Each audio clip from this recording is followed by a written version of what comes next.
Hello, everybody. So good to see everybody tonight. Call this meeting to order. We have a collective bargaining matter to go into close. Can I have a motion to go into close?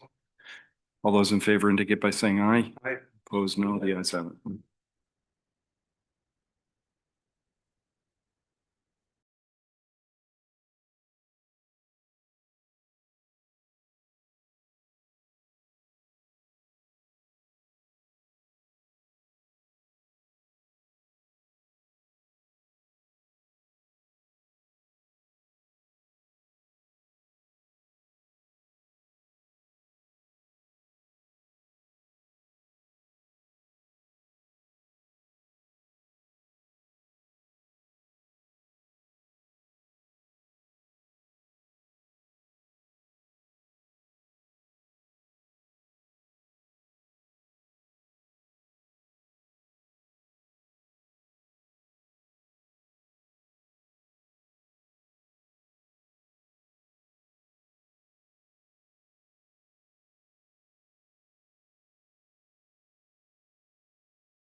regarding a collective bargaining issue, we did not take a vote. And I need a motion to seal the minutes, please. Here a second. All those in favor indicate by saying aye. Aye. Opposed, no. The ayes have it. Can I have a motion to convene the Board of License Commissioners, please? So moved. Second. All those in favor indicate by saying aye. Aye. Before us, we have the mini bar license for the New Harbor Spring House. You'll recall, some of you were here for those, that we ended up giving that license for a 45-day trial period, if you will. I don't know whether that's technically the right term, conditional time period, and agreed to reconvene today just to make sure things were going well before we granted it on a annual basis. Paul, have there been any issues there? No, there. No. Frank, you have anything? No. Anybody have any questions? No. No. Can I have a motion to, first of all, thank you. I mean, I have not received any complaints. Place looks terrific. Thank you for the investment you made in the community. No presence of the concerned abutters. What's that? I said no presence of the concerned abutters this evening either. Yes, right. Well, we That's a do- Really good point. We do have that one letter. When did, yeah, yeah. I actually raised that with Frank. I wasn't sure whether it was appropriate to do it during, because it didn't have. Yeah, it doesn't Concern. involve us really. I mean, but it, you know, I think I got the sense that the DBA's family was working on that issue. Is that? yeah. Yeah, just, it's just a lighting issue and it doesn't Yeah. involve us. You can, you know, Can I have a motion to approve this? So move. second, All those in favor indicate by saying aye. Aye. Opposed, no. The ayes have it. Can I have a motion to adjourn the Board of License moved. Commissioners? Second. second. All those in favor indicate by saying aye. Aye. Opposed, no. The ayes have it. Public comment. Anybody? I thought that was what Chris Hobie was here for. No, I'm teasing you. I'll see you later. Our consent agenda.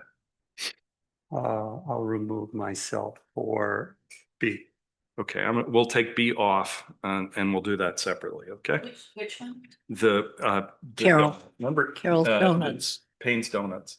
Okay, Um, it's, E3, I had a question about. okay, we'll take that one off too. Anything on the remainder? We're holding out B and C. All those in favor of the excuse me, can I have a No. motion to approve the consent agenda? The consent agenda consisting of A, C, D, E, 1 and 2. I'll Yes. make that motion. Second. All those in favor indicate by saying aye. Aye. Opposed, no. The ayes have it. Let's do the Paynes.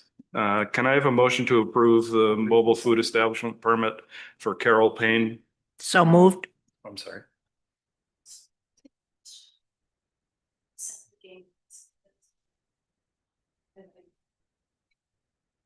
Can we, I'm sorry.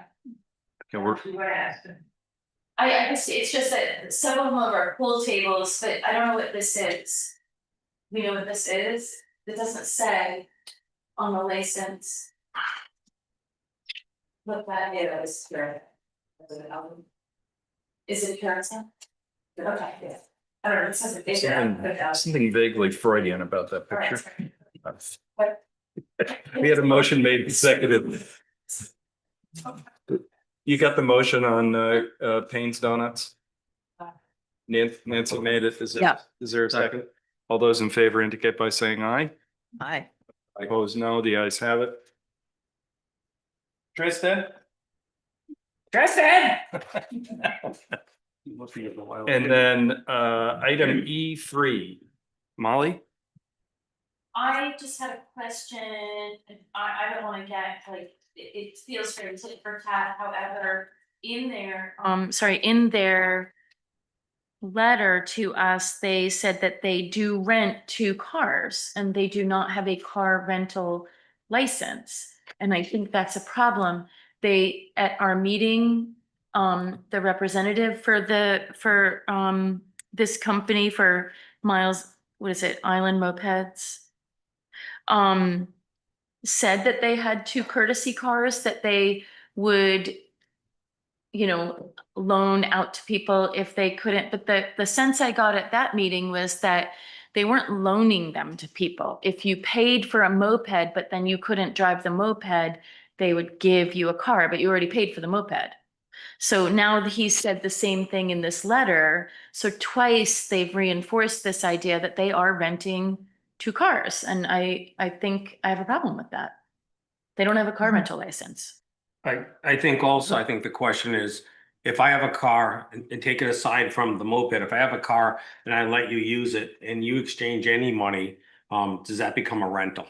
Can I ask that because we haven't, well, this was agended just for the correspondence. We do have an item, number 10, discuss and act on licensing rental car businesses. And I think that I think this is a really valid conversation, but I think in order to avoid giving Millie an ulcer, as we start to stray. All those in favor of it? I would like to ask, I'm sure it's been done, has the police department received a copy of these letters that have come in? Because I think a lot of this really is directed more towards enforcement. Yeah, thank you. Good point. All those in favor, can I have a motion to accept this correspondence, please? So moved. Second. All those in favor indicate by saying aye. Aye. Opposed, no. The ayes have it. We have Same vacancy. the same 4 vacancies. If you're not careful, we're going to start appointing people who come. The regulars. I think. Amy, would you like to do your report, please? Thank you. Sure. I think there are a couple of things I just want to call your attention to. Under Human Services, the patient initiative application was denied. We have already had an update from Representative Spears, who is working on this in the background and indicated that the Medicaid executive director is willing to work with us, and she's there to help facilitate a solution and help the application meet the federal criteria. So I'm optimistic that That was the basis for the rejection, that we didn't meet the federal criteria. it was one of them, and she's going to help navigate the rest. So Thank you. I think we'll see progress on that. Okay. Under harbors, I think many of you have already heard for the 2nd year in a row, Block Island voted the best harbor in the U.S. By U.S. Harbors, which is fantastic. And of special note is the number of kind words spoken by the voters about the staff and the harbor master and her crew. They said the comments were overwhelming. So congratulations to It's terrific. the harbors department. It's fantastic. Under recreation, I just wanted to call out the adult recreational leagues and the participation rates, which were really extraordinary. Monday night softball, 60 participants, Tuesday night volleyball, 40, Thursday adult soccer with another 60 participants, and then pickleball as well. So really just great participation in the recreation adult programs. We think a lot about the kids, but this summer programming has been really fantastic. Has David talked to you about the needs we have to manage or accommodate the numbers that we're seeing? Not yet. Most of it has been maintenance of the facilities, but Yeah. I don't believe he's expanded Yeah. beyond. He's been working with the land trust on that. I believe they were still in the permitting phases, but it is underway. So, and I know Keith loves it when I do this, which is end with the bad news. But at the end of the town manager's report there, an update on the DOT and the STIP hearing. Peter Friedrichs from Libra did attend the public hearing on the 10th. His intention in being there was just to reiterate how important that STIP money is to Block Island, which was planned for 20 million in 26, 2 million for each STIP year after that. They're calling it the Block Island State of Good Repair Funding. He arrived at the hearing, and the latest draft removes that 20 million. We've had confirmation from DOT that it is not a typo, that was a removal. without any further comment. So we are coordinating with our lobbyists, our legislators, and working on our next steps in terms of strategy. But certainly frustrating and disappointing. Yeah, stay tuned. You said that 20 million was removed Yes, and nothing put in place, not reduction, just totally removed? 20, so 2 million each year, which is not nearly enough to do anything in terms of the volume of work that needs to be done on our roadways. And as part of his testimony, we filed, or the town's testimony, we filed the state's own VHB report that laid out the condition of our roadways and the costs associated with repairs. If anyone needs a copy of that, I'm happy to send it around, but Is there an explanation why it was removed or why it reduced? not specifically. There were some vague words around pavement repair in general is not a priority in the state. Their focus is on bridges. We all see the news and understand where that emphasis is. That doesn't mean that our needs don't need to be addressed. So we'll continue to do that. As I said to you earlier in the week, Amy, I'm usually one, my inclination is to work constructively and calmly. I'm not feeling a lot of calm about the DOT these days. And I think, you know, as you work with the lobbying firm and with our legislators, I think, you know, an aggressive public conversation ought to be on the table, because the state ought to be embarrassed by this. Yep.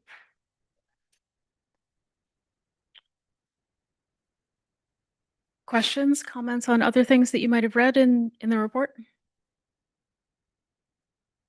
Amy, Just- one thing under the, I guess with Allison, she's really done a great job. I spoke to her about reining in that ride share, which really needs some cleaning up, and she's done a good job on it. And I had mentioned to her about, would it be helpful to look at possibly us considering some type of a cab rate that's reduced from there? So maybe if you could.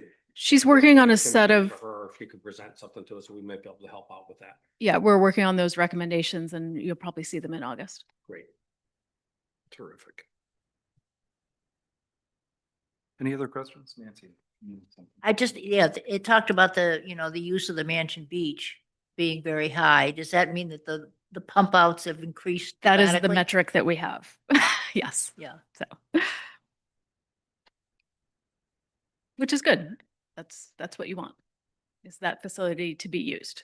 Yeah, but I think the use was underestimated, and was predictable that it was going to need a lot, because originally they were talking about pumping it every couple of weeks, and remember listening to one hearing and saying, So, Well, I think that the usage numbers that they were coming up with were based on the quantity they were pumping out of the porta johns that were there previously.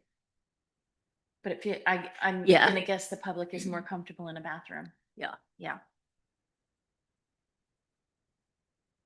I have one more thing that I think I should have said when you talked about the best harbors. One of the notes there singles out two people. I happen to think that part of the reason for the success of our harbors department is what a good job. My experiences with Kate, I'm sure this has been the case for a long time, is the continuity that we have. That I know, I mean, I worked one summer and was practically trained by people like Gary, but also some of the young people who work there who knew the system. And two of those are mentioned here, and I think we should just sort of publicly wish Cole well as he. Are you going to weep if I?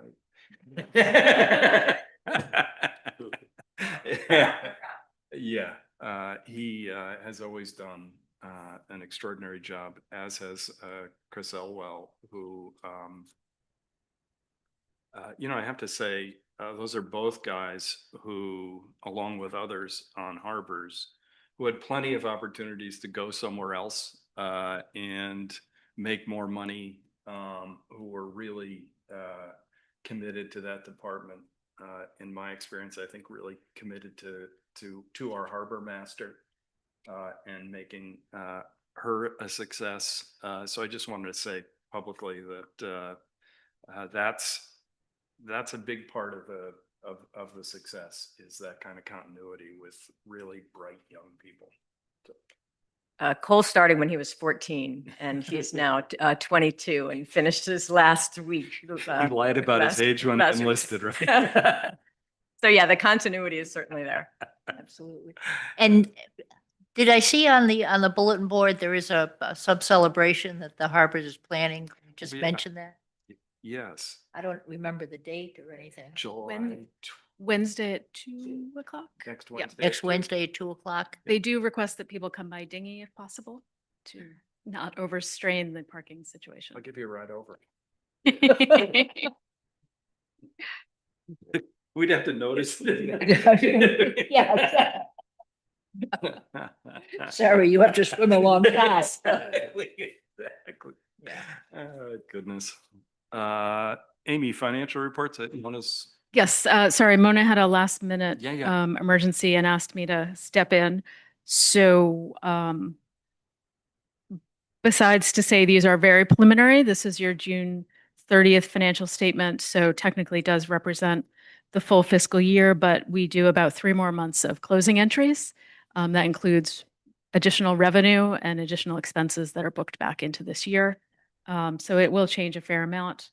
I'm happy to take questions, but I think most of the major items she's talked about along the way.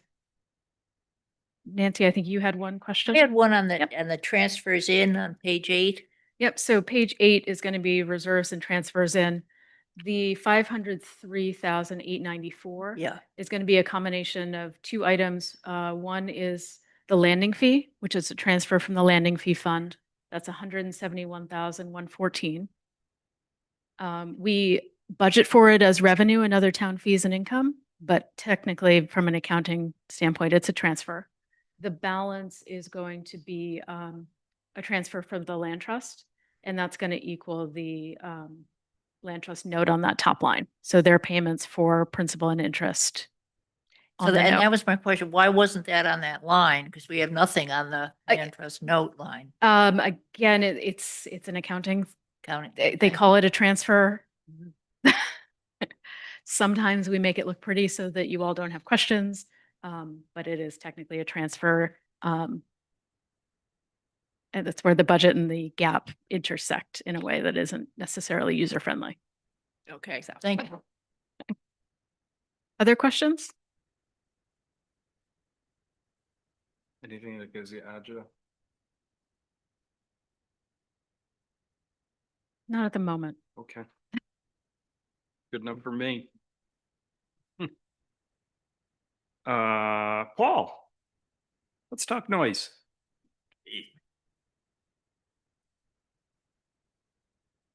Oh, good evening. Welcome, as always. Thanks. I did not actually sit down and type out a complete typewritten report because I actually took 2 days off in a row this week. Good. And we just completed this. I just completed the course July 2nd. So we're all done. We're all certified. Our Great. meters How was certified school? and certified and calibrated. It was interesting, Yeah, honestly. The instructor had been doing it, Cindy and I have talked a little bit. He's been doing it forever, 30 plus years. So he knows the ins and outs of sound and sound measuring. for people who don't know, Paul went to the school to be certified to use the decibel meter that the town has. So it was worthwhile. Yes. Great. And it was a little eye-opening for me because the last day of the class, and we did the classes virtually online, and then we just did a practical exercise down in New Jersey. Uh-huh. The last day of the class, we went through, there were people from a couple different states. Most were from New Jersey. But those of us from different states, he had brought up our town ordinances on noise and noise regulation. So, excuse me, we went through all the different ones and the different nuances between different states. New Jersey is one of the, I want to say, better states in terms of their noise ordinance, but they actually have a state law on how their noise is regulated. They also have a best practice model for municipalities, which I think might be worth us looking into, because Yeah. there's some ways that the noise is measured in other places by ordinance that we don't, because ours is not written that way. That's great. So a couple of things of note is we had talked before about the A scale, C scale. The A scale is used to measure sound because that is what most closely mimics human hearing. That's why they use the A scale. The C scale tends to measure bass sounds more so than normal other sounds. So in terms of certain types of music have a thumping beat to them, and that is what is typically measured. They use the C scale to measure that. In sitting over on my park bench for the past month, I did go back and forth between A scale and the C scale. And what I did note was that we take two types of, let me back this up just a tick. We take two types of noise measurements. One is called neighborhood residual, and then one is the total sound. The neighborhood residual is all the noise of the neighborhood when you're sitting on the park bench and the band is on break. Right? So that's the neighborhood residual. That's your traffic, your people walking by, talking, cars, horns, honking, planes, etc. The total noise is when the source of the complaint, that noise is active, the band's playing. So what I noticed between the A and C scale on even the neighborhood residual for the C scale went between 68 and 86 decibels. When the bands were playing on the C scale, it was 81 to 89. So the problem I see with doing some of that is, and I talked to Eric about this a little bit, how do you, if your decibel levels are 70, how can you fine an establishment or a company for exceeding your decibel levels when your neighborhood residual is already 10 to 15 above itself? So that's one issue that perhaps maybe James and Nick could help figure out with a little bit down the road. Would you walk us through that again? Sure. Yeah, thank you. And this area is Bridgegate Square, when you said the bench area? Say that again. Where's your bench? Is it Bridgegate? It's right in front of the bank. On Sunday afternoons after dinner, Sarah and I would go get a coffee and a pastry and sit on the bench and take noise meter readings for a while. I did do some over by in front of Bridget's cottage, and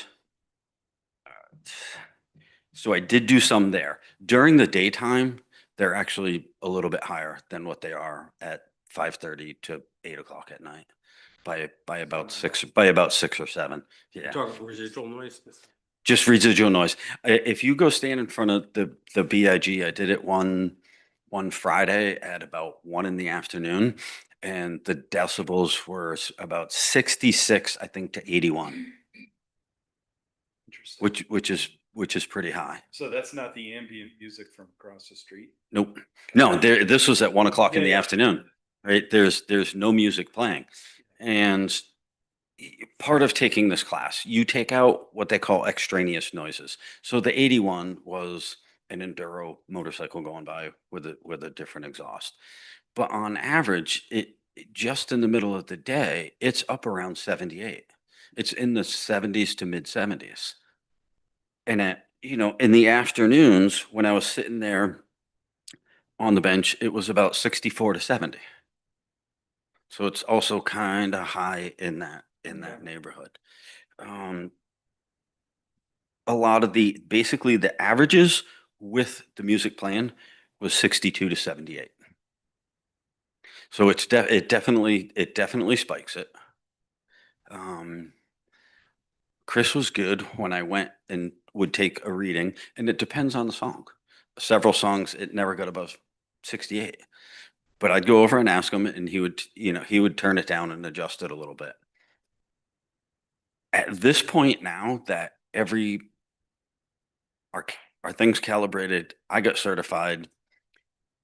The only issue I see with the way that our ordinance is written right now with doing any enforcement is it's written that you need to take the measurement from the affected person's property line, right? So we can take that readings that we take across the street and use that to compile some data and think about things. But in terms of enforcement right now, it is from that property line. So, I'm sorry to interrupt, but, and you may not know this, but like in terms of, you talked about New Jersey having sort of a best practices document. Did you happen to hear whether, in any of the other jurisdictions, they do that same thing? Or is it more common to take the measurement from the sidewalk or from across the street? Almost all of them are written that it's from the affected person's property line. So part of our ordinance though says that the police department has the ability to prepare a recommendation for consideration by the town council to change Mhm. this. So maybe that's something, but I'm concerned that, are you only measuring one outdoor entertainment license? Right now, yes. Yeah. 'Cause there's only one of me. Right, no, I totally get that, but I'm just saying, like, I don't know whether we should. I'd certainly be open to considering a change, right? Especially like where the reading would be taken. But first, we might have to like get some data from more than one location. Mhm. But I understand, like, Yeah, you yeah, do have I other get- things I- going on in the middle of July, so, Absolutely you get know, it. but One of the things that Eric pointed out to me, and the reason why I think some of the change that I would like to do in our ordinance is the way that we do the recordings and the math equation that is actually used to come up with the final number.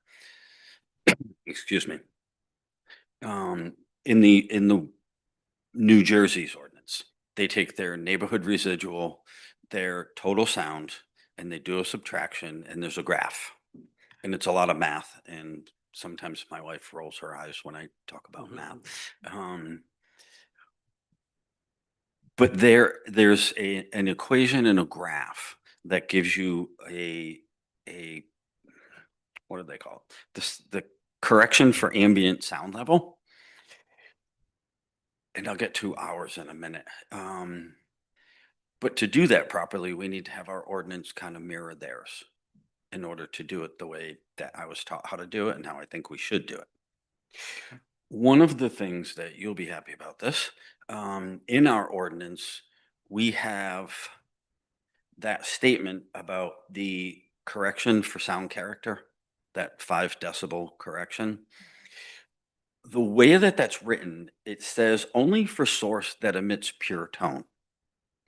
Pure tone, the way that that's written, a pure tone would be the transformer across the street from your house that buzzes incessantly nonstop with the same steady tone.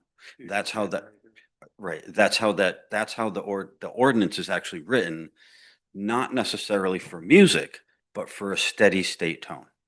So that constant droning is what that 5% reduction in our decibel is actually for. Interesting. So what about a lawnmower? Would that be, which category is that in? Probably a steady state tone, I would think. It would be the same, it's the same noise that you make as you go round and round and round.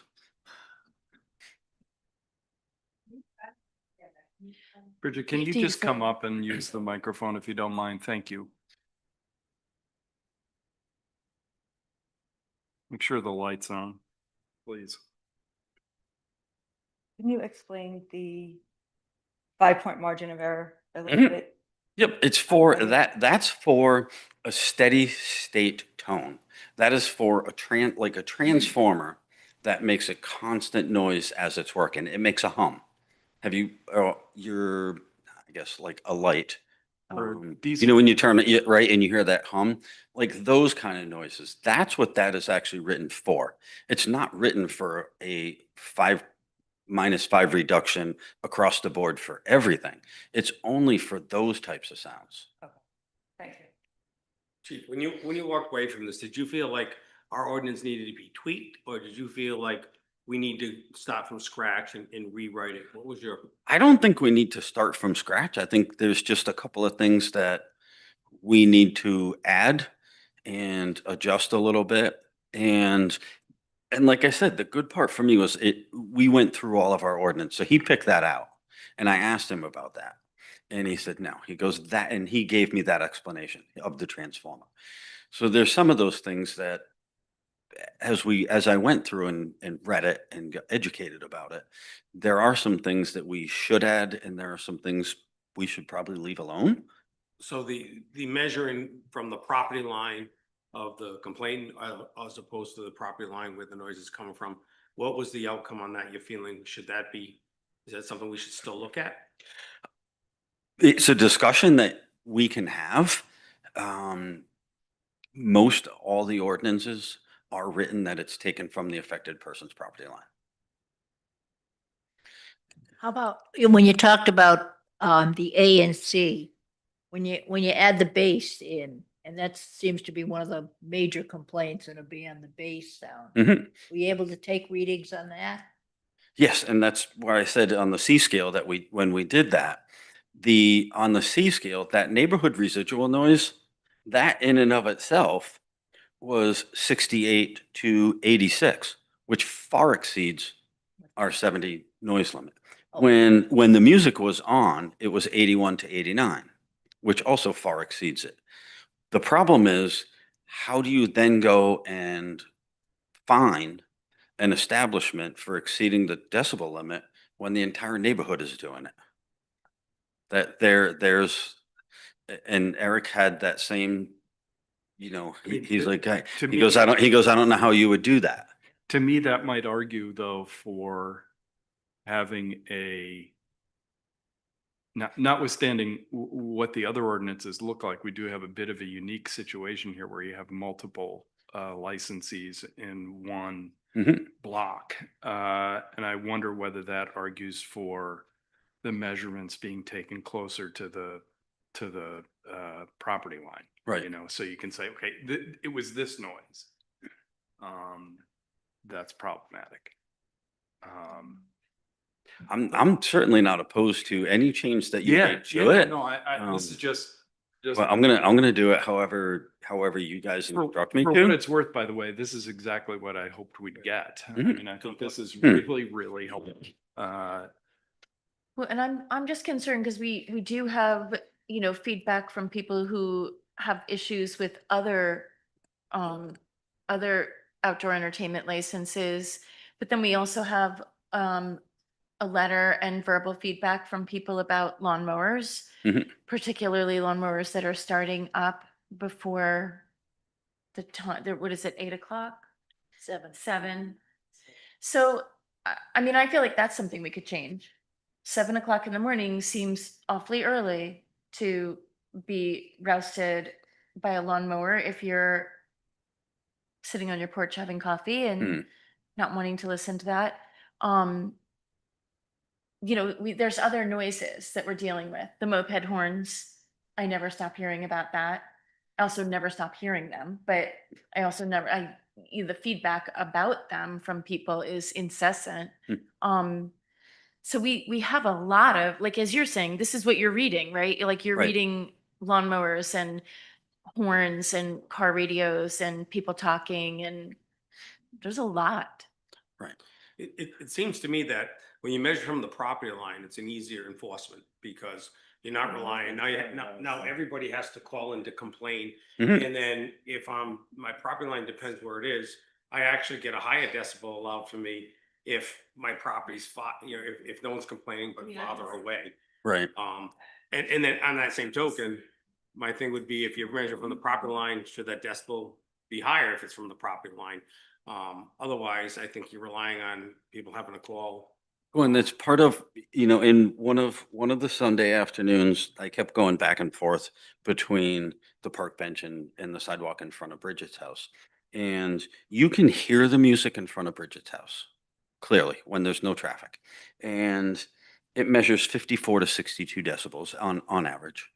The neighborhood noise was 45 to 52, unless a moped went by. The mopeds push it to about 65, 66. So you can hear the music, but it's not even close to the decibel limit. So I think, this is that whole conversation about where we're actually taking these from. Because if we do it all the time and I'm just going to keep using Bridget's sidewalk as an example, you're probably never going to have it in violation. For whatever reason, I think between the Historical Society blocks some of it. You can hear it, yes. Does it get close to the limit? No.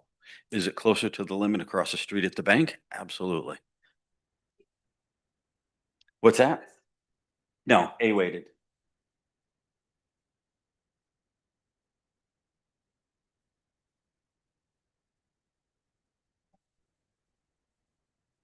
Please.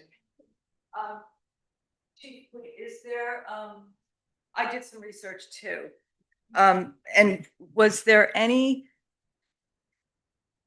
industry standard to convert the A-weighted readings into a C-weighted readings?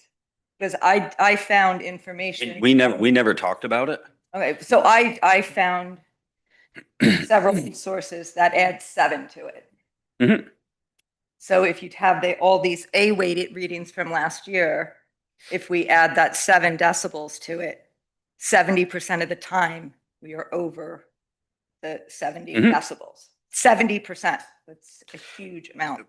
Well, but here's where the problem exists, the way that this is written, is that your neighborhood residual noise, if you put it in the C scale, that in and of itself exceeds the decibel limit.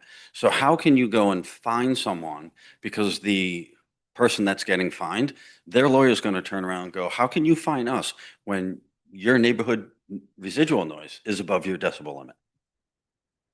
That's, as I said, that's a question for James and Nick, for those guys. But is make it logical that the sources are going to be louder than the neighborhood noise? They were a little bit. No, I know that they are. Listen, he's not, I mean, everybody's in compliance on paper, Mhm. but in reality, they're not. It's not. It's loud. My Well, house thumps all. As I said, I can hear it on And it's your- I can louder hear it- in I my can- backyard than it is in my front yard. I can so- hear it in your front yard, but it does not get to the level that exceeds the decibel. So, and that was part of the point that I was trying to make a minute ago about where we are taking these readings from. If we are taking them from the sidewalk, they are going to exceed, they're going to exceed in front of Nick's, not on your front sidewalk. But you're That- taking them in A-weighted. Yes. The Because C-weighted- that is the industry standard on how they take them. But we're missing the problem. We're not measuring what the problem is. The problem is the low frequency bass noise that shakes, that rattles, that you feel in your Again, gut. this is a conversation and a dialogue that James and Nick can figure out. That's for Yep. lawyers to figure out whether we should do it A or B. It's not unfigure-outable. It's going to be imperfect. And you know, my sense is that, my inclination is that on, one of our, you know, next week even, that we sit here with the noise ordinance, with James and or Nick and you and pull it apart and see, you know, there's no better way to do it than to, And can you get a few more readings on the neighborhood noise level throughout town? What's that, Can you Kristen? get a few more readings throughout town? I can. I actually did, I know there was a letter from Spring Street and I was up there last Tuesday. And they had their speaker turned in and it was 54. So, so we are doing them and, you know, in other places, as people make complaints. Chief, And did- was there any conversation about, in general, when you looked at the other ordinance, of a decibel level that was set at 70? I mean, is that the norm, or were some higher, lower? I think so, and it ranged, but and some were 70, so it's 60, between 65 and 70. Were the norms? Yep. for the other communities. Yep. So that's another And- conversation that, you know, for Yep. you guys to decide. And I have a question. I'm not sure as to why we have ignored or continue to ignore all the readings from last year. I know we chose not to look at them, but I'm just curious. I never understood why. I didn't know that. Conversation about. Fixing So we're talking about the readings that we did from the last meeting and the chief was When we- approved to be licensed on the 2nd. Today is the 16th. So those are the legitimate readings that we're analyzing.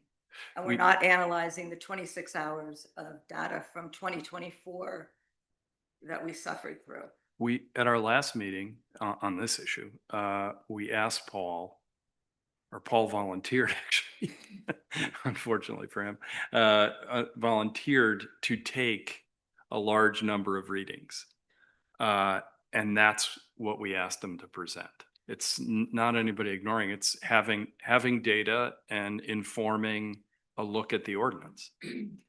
Okay, but we have data. Yeah. We have 26 hours of data from last year that we didn't look at, that we never analyzed. And I'm just curious as to why we Right, didn't. hand it, give it to Well, Millie. we have it, but Yeah, do we? I think the chief just got certified. Those are not understand. readings that he took. We're hearing about the readings that he took, and then we can move backwards and listen and apply the previous data. But I think we're just discussing how to move forward. I Well, understand. by the same token, if there's data from last year, you know, can we at least get it to, We have it. to look at? Well, we don't have it. I don't have it. I mean, there's pages and pages of it. And there's 52. I went to the police station, I asked for 52. I only received 32. So the analysis that I did are just based on that 32, not the total 52. I'm just curious as to, I just am baffled. Yeah, I think the data, to be fair, I think the data, we need an education as how this all works. Otherwise, the data is just numbers. And I've been in, I mean, I think the chief's put a lot of time into this and I'm glad he has. I've been in those shoes that, you know, the numbers are, I don't know what 65 and so forth is. I think we get an education of how to understand the data that you might have and the data that he's getting also at this point, Okay. you know, so. I mean, if you had given me that, if I had that information, I looked at it a week ago, I didn't know the difference between, you know, A and C or, so Or I think engineer. this is gonna help us get to that. point. Yeah. And is there somewhere out there as a, you know, as a possible consultant, a sound engineer that, you know, can work with you? So with anything else that you have to do, Paul, you don't necessarily have to be educating Well- us every week.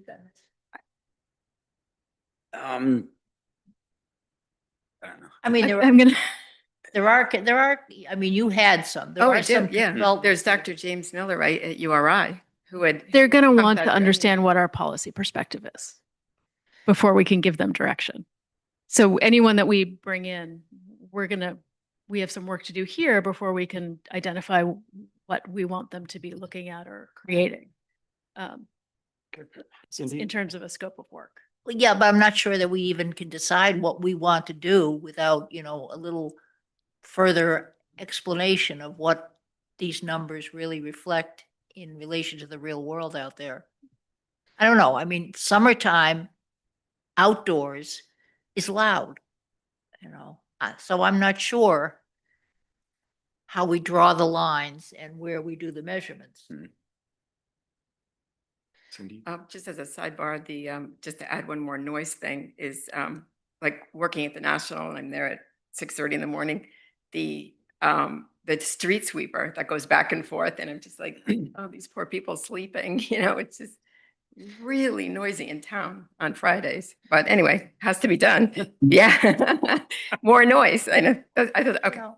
So- We could solve that too, and we could change the no parking to be later and have him go through town later. Mm. So then nobody could park on the street until 9 o'clock in the morning. Yeah. So, I mean, Yeah, I don't know. everything. It was just is a thought balanced. about I don't really know. just other noisy things. I just have a little example based on what Paul did. This is from Sunday night, 7:56. I'm just going to play you the music and then I'm going to read you my readings.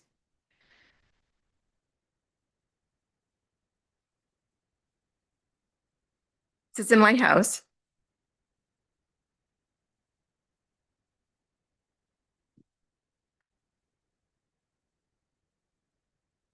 Okay, I'm 524 feet away. And I'm doing the A scale readings first. This is at 7:56. I have 55.0, 57.0, 59.9, 62.3, 54.4, 55.7, 60.2, 63.1. At 7:57, I did the C scale for the same amount. 67.3, 66.9, 71, 70.1, 68.8, 69.3, 73.4, 71.2, 70.7.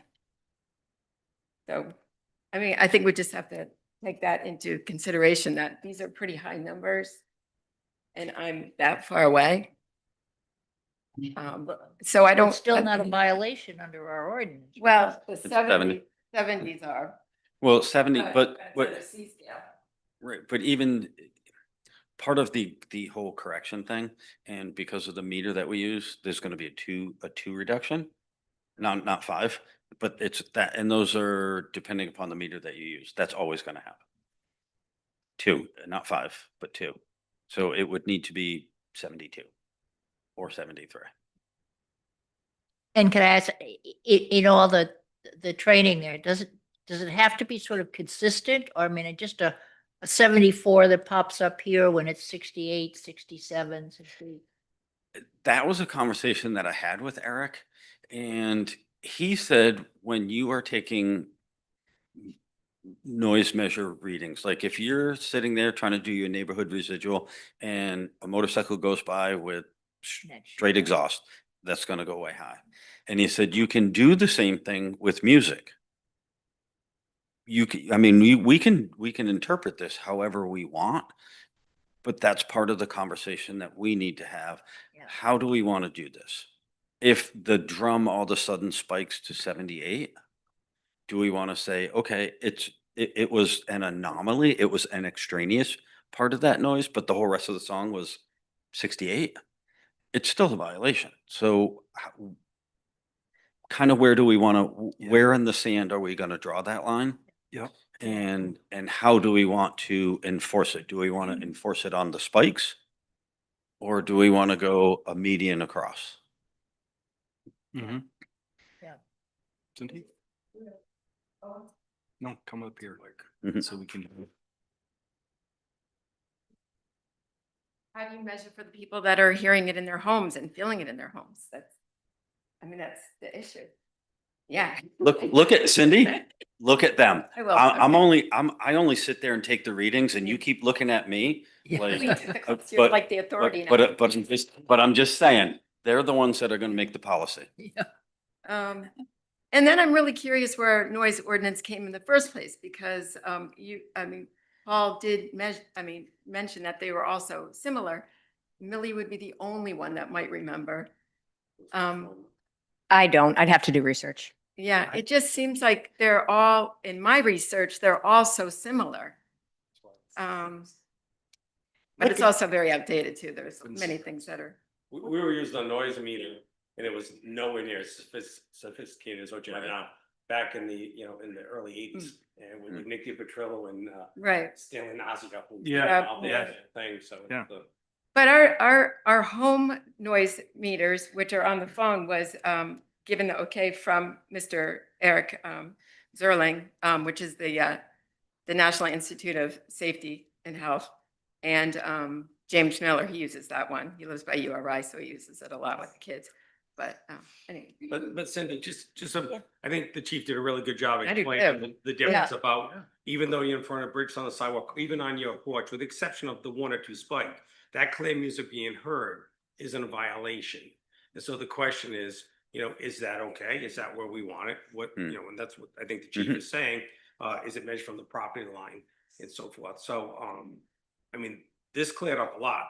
Because you would think because you can hear that, that's an automatic file. It was very helpful, and I think gives us much more direction than we had. So. And it's subjective. I don't think this isn't an easy, okay, yes, just move it to 78 and we're all set. You know what I mean? Because you still have the problem you're hearing with the clear noise, so. Yeah. And just while I have you, I would love to help on this. I feel like I've done a ton of Terrific. research. Thank on you. guys. Yeah. Thank you, Paul. You're welcome. Chief, you've done a lot of work on this. Yeah, Appreciate it. thank you. Yeah. Thank you. In a Don't busy time of sit down. year. Don't sit down because we're talking about 4th of July next. I'm gonna let Chris go first. I'd hate to see this discussion end tonight without somebody defining what the next step is. I did.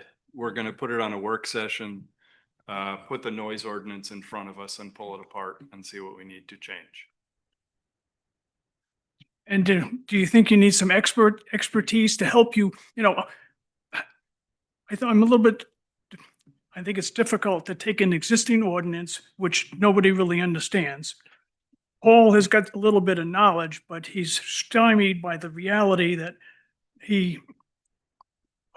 how would we enforce a sound that is already contaminated with, how would you enforce the loud music that you're trying to filter out when you already have an ambient sound level that exceeds the limit? And I have to think there's some way to separate those two sounds with the right technology and the right expertise. And, I would hate to see the council spend too much time without gleaning some additional answers that they can digest as part of their conversation. Because I don't think, How would we, what do you suggest? oh, you already said it, sound engineer. Maybe we have to spend some money to get some, we've invested in Paul, but that sound engineering is not his area of expertise. He's told you as much as he could possibly know. I'm not sure that letting the lawyers go off and wrestle with that question is going to come back with the necessary criteria that would allow you to make a distinction between the quality of sounds that you're trying to favor versus you're trying to regulate against. Yeah. So I don't pretend to have the answers, but that's just my thinking from my seat. And I was just looking at the ordinance, and the dates, 1989, 1990, 1992 for the noise ordinance. So there's, yeah. Can I just ask a couple questions quickly about how many noise violation tickets do you guys generally write a year? I don't think we've written any. Okay. So then I was gonna say, if you were to write a ticket, would it be something like your police officer is oh, their speakers are all facing the wrong way? We're gonna issue a ticket for that, or is it like that That, motorcycle has been modified, that lawn mowing crew started at 6:30 AM, like, or do you That- only act on complaint? that Sorry. piece of it, Molly, honestly, I think that would be a report to you as the council, the speakers facing inward or other such things, and you having a hearing on their outdoor entertainment license. I'm guessing, and again, that's one of those questions for James and Nick that could clarify that a little bit better. I think the only thing that may be enforceable by the police department in that is the decibel level. And again, I think we have to go back through, look at the, look at the ordinance, but do we want to get to a point where you are calling me 15 times a day to go check the speakers at every single venue? And is that a violation? I mean, is it a warden's court thing or is it a, Yeah, it is. I believe the way, the ordinance is written in there is that it is a warden's court violation. But there, and again, like I was just saying, the outdoor entertainment license part of it, all those other stipulations Yeah. that they have in there that they're supposed to do, I think that's more a hearing on their outdoor entertainment license. True. But I'm saying for one ticket being issued, you don't necessarily want to, have a show cause on pulling an entire outdoor entertainment license. Mhm. I don't know. I just, I just feel that we also need to figure out what it is that we want. I mean, Cindy played music that was clear, you could hear, and it was within the range. Is that range okay? Except I'm gonna tell you, I ate dinner across the street while that same music was playing. It wasn't bothersome. and But I was eating dinner. I wasn't at home trying to watch a TV show, right? So there's a difference between, I want to acknowledge that, right? Like, I think a lot of it is like what you're also trying to do while this noise is happening, right? So for one person, a lawnmower, in your next door neighbor's yard at 7 AM, so what? You're already out and you've had 4 cups of coffee and you're fine. But for somebody who's trying to sleep in, it's their day off, like it's a big deal. So a lot of this is situational too, right? Like how do we correct for that? Maybe we need to pull the whole thing apart and not have so many outdoor entertainment licenses. I think that there's a lot of responsibility on the venues to add sound absorbing materials. You can't put a live band under a metal roof with a drum and then you put 2 speakers under there facing out. The metal roof goes up on a slant, has an 8-inch opening on the end. So yeah, you're across the street. She's up the hill, the music, that's where it's going, right up the hill. The speakers are on tripods facing out. I just saw a picture from Sunday there at Nick's, facing out. So they changed the wood floor to a stone floor. Those are all materials that send noise all over the place. So venues have responsibility, in my opinion, to contain some of the spillover. They want to play at 70, 75, knock your socks off, but it can't spill over into the neighborhoods. And that's what's happening. I mean, the National just put a gazebo type thing with no roof on it. It's just going up in the air all over the place. So, if speakers tilted down toward your audience instead of straight out toward Bridgegate Square, those things would help. Putting baffling fabric. I mean, you say that, you said in a meeting that the speakers facing the building are problematic because it's residual. Well, put something on the building so it doesn't bounce back. And Chris wrote a letter saying that, maybe insinuating that maybe my house didn't have rugs or curtains, that's not my responsibility to have to insulate my house from the noise from his bar. I agree. And I'm calling Nick's out because he's pointed the finger at me countless times in written form, so I have no problem. at this stage in the game, saying nix and So Amy and Millie, can we schedule this, please, and look at our, please, because, thank you. and the reason I have an issue with the materials not being analyzed from last year is you asked the neighbors again to suck up another 6 weeks. And it's been hell for the last 6 weeks. It's loud, it's vibrating, it's awful. So So I'm we're confused. trying to make I policy. here, understand, Bridget. but you've had. We are. But these reports were done last November. I requested them from the police station. We tried to get an appointment to go over this all winter. And now we're in the heat of the You summer. tried to get on our agenda all winter? Yes, Cindy did. Okay. Great. We'll see you soon. Right.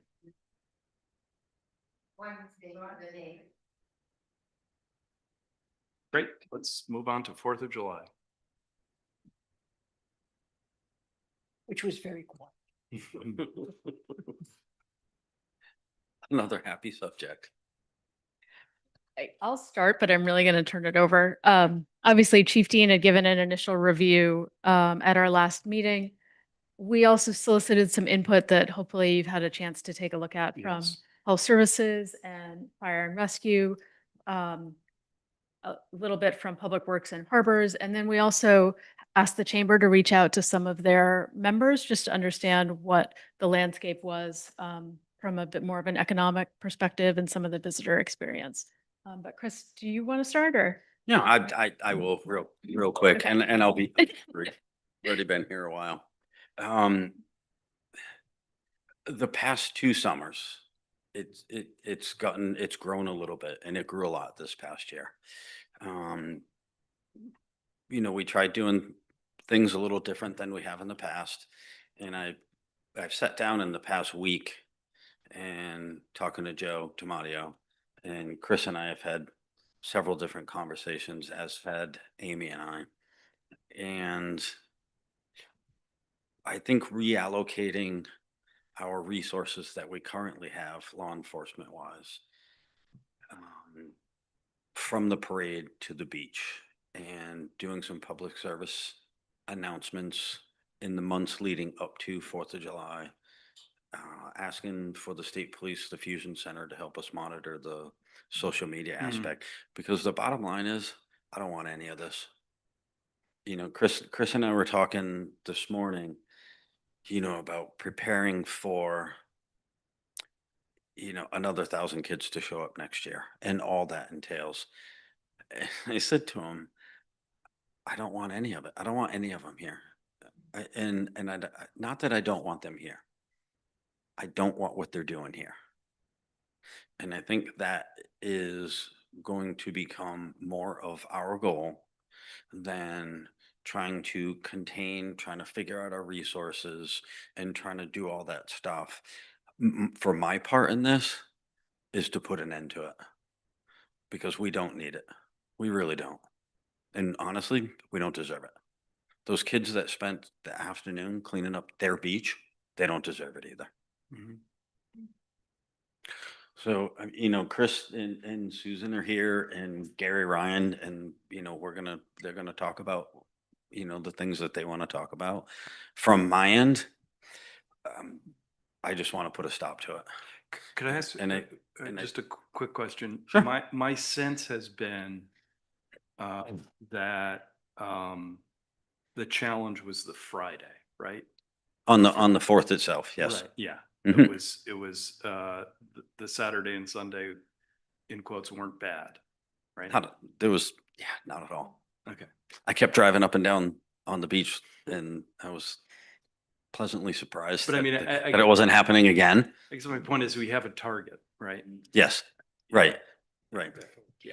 I think some years it depends a little bit on when the 4th falls. Yeah. But this year, Well, if we make it, we started to make a statement as a town. The alcohol stuff, we want to rein some of that in. You guys did it a week ago. And I think part of the message that we need to send to the rest of the world over there, this behavior is not acceptable at all.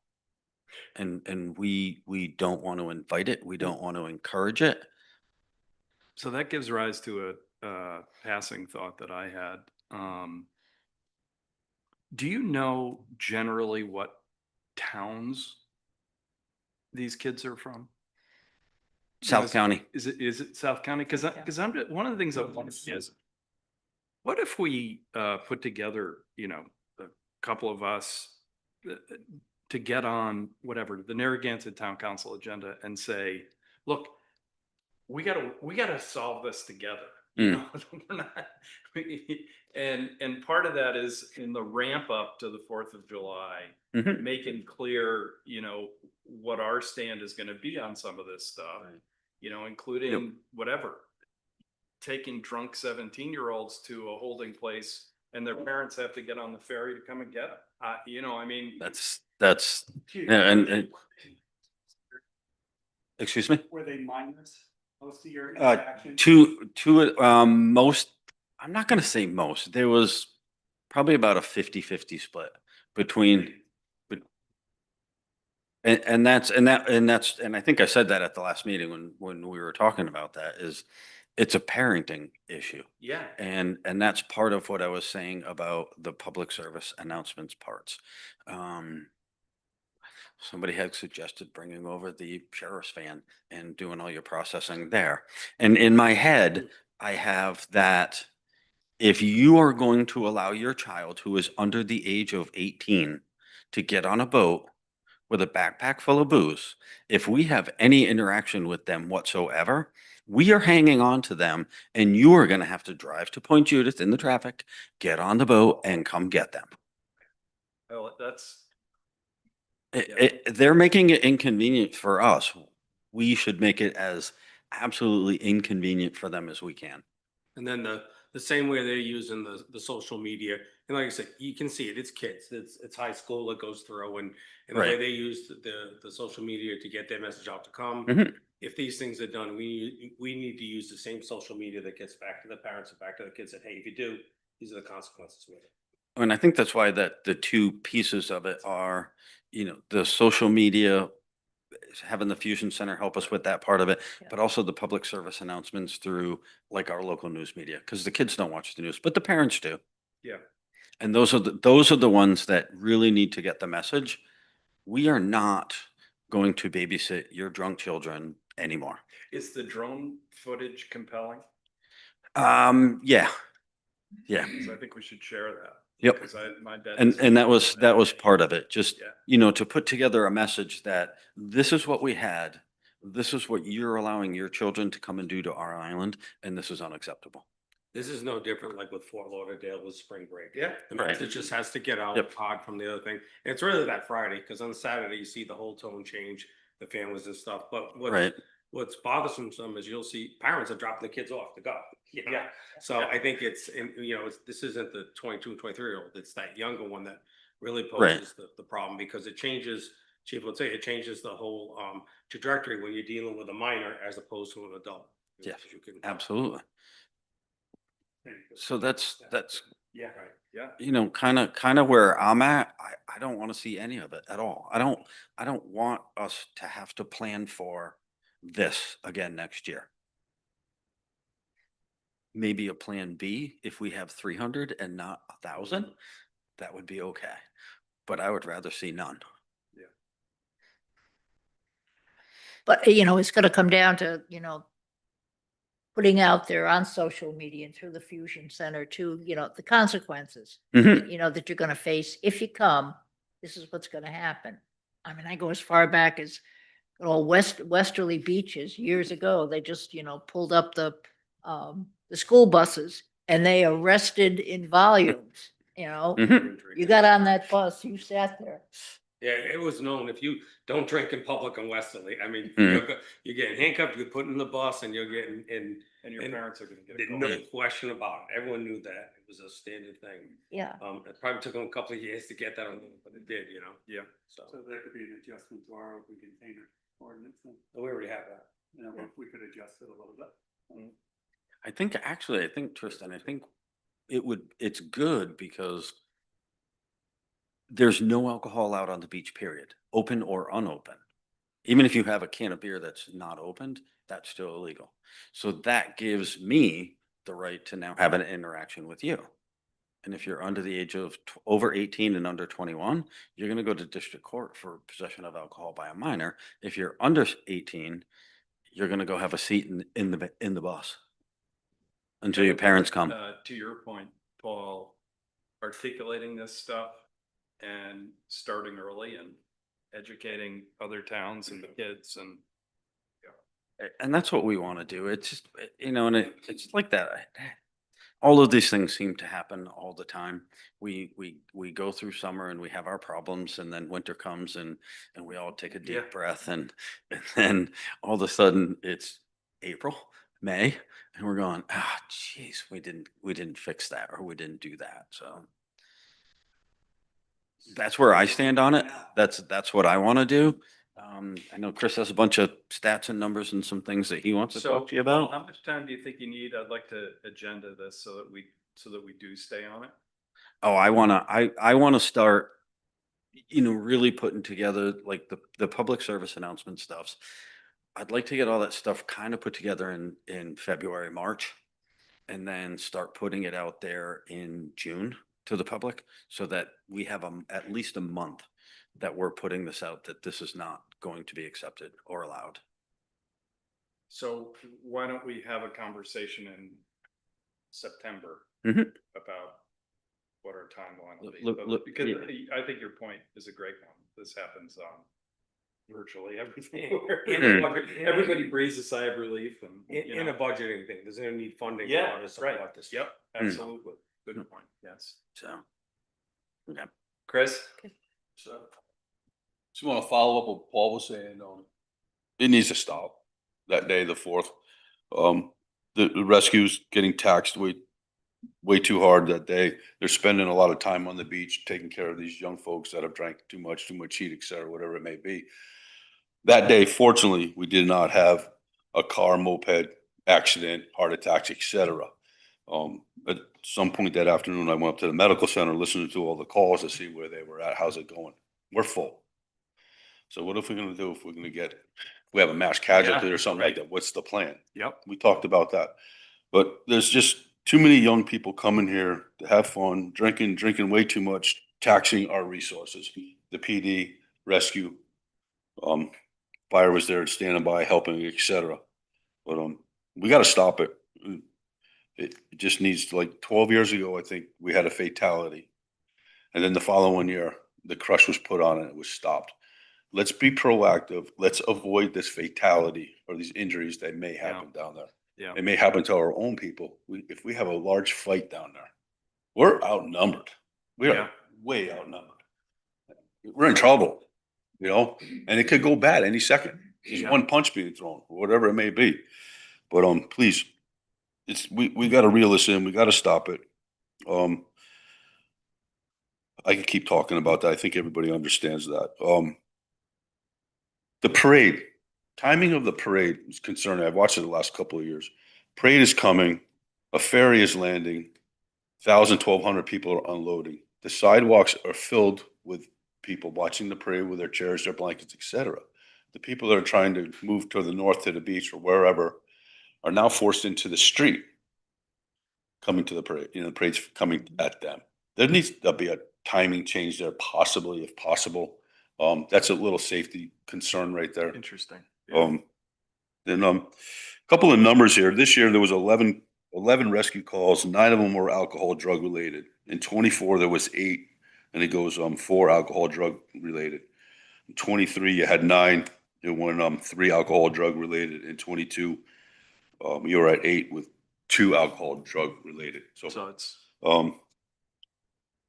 we've got a big. It seems to come in ebbs and tides. Yeah. And this year, perfect storm, beautiful weather, great day to come out to the island, etc. But please, we need to put the brakes on this. And if we can't put the brakes on it, then there's a whole nother conversation that we need to have.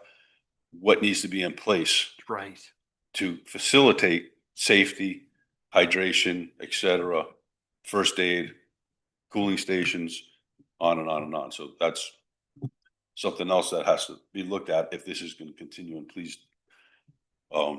it needs to stop. Yeah, Yeah. absolutely. I think Gary would like to speak. Sorry. No, I get very defensive of this rescue squad. There are 6 or 7 people who continually show up. It's really taxing. Every one of the people we brought up to the medical center that day was underage. Every one of them. And these are only the people we brought up. A lot of people drinking. I believe a dialogue's got to open up. It starts on the mainland. These kids brought all this alcohol over here. They didn't buy anything over here.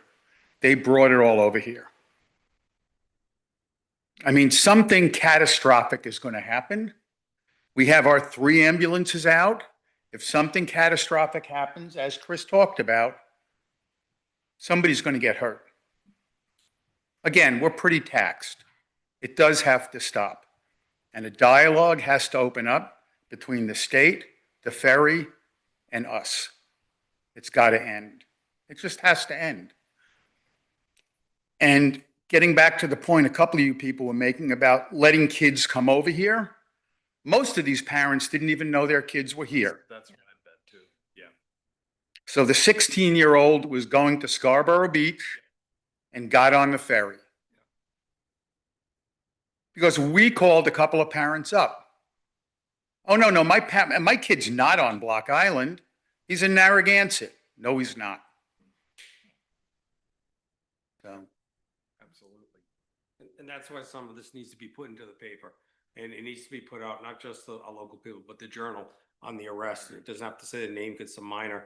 And I think that's one of the avenues that we're going to utilize with it too. Because Unfortunately, somebody's, message gets back. yeah, somebody's, you know, you're going to have to put the fear of God into somebody. Yeah. You really are. And you know what you're doing? You're ultimately saving somebody's life. Right.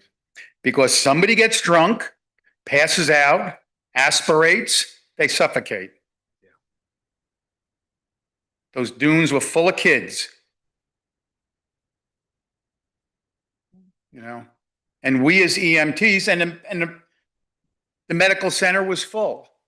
So who does it fall on? So it's pretty disturbing. And I witnessed 2 fights.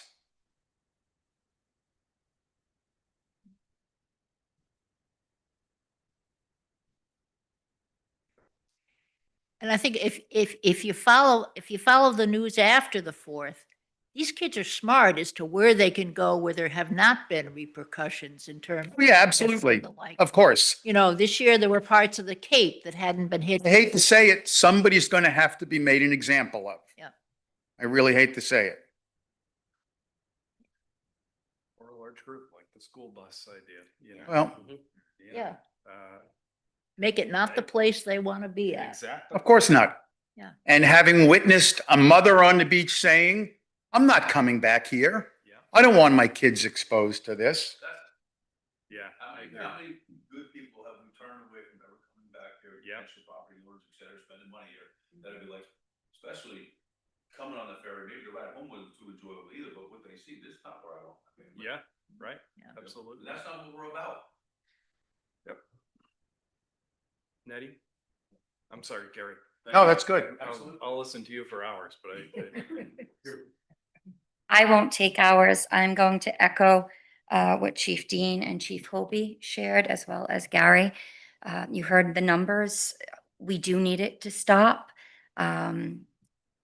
With the expertise and the dynamic team that the health center has, they were taxed, and they had a fabulous 3rd-year EM resident in place, as well as talented medical assistants in place, and a nurse the full day. If it wasn't for the quick thinking of Chief Dean to start moving folks towards that ferry earlier, I think we would have had more people. And so I thank you. The team thanks you for that. If it wasn't for Chief Hobie to come in and do a check and see how we were doing capacity-wise, that hydration tent would not be set up and that triage would not have been started down on the street. So thank you. The team thanks you. Well, Tristan and I got together and had a conversation that afternoon and sparked on Florida, my side, water, etc. Shouldn't have to think that quickly on our feet, but thankfully we have the right people to do that. The other thing I'll say is if we can't make it stop, we do have to be prepared.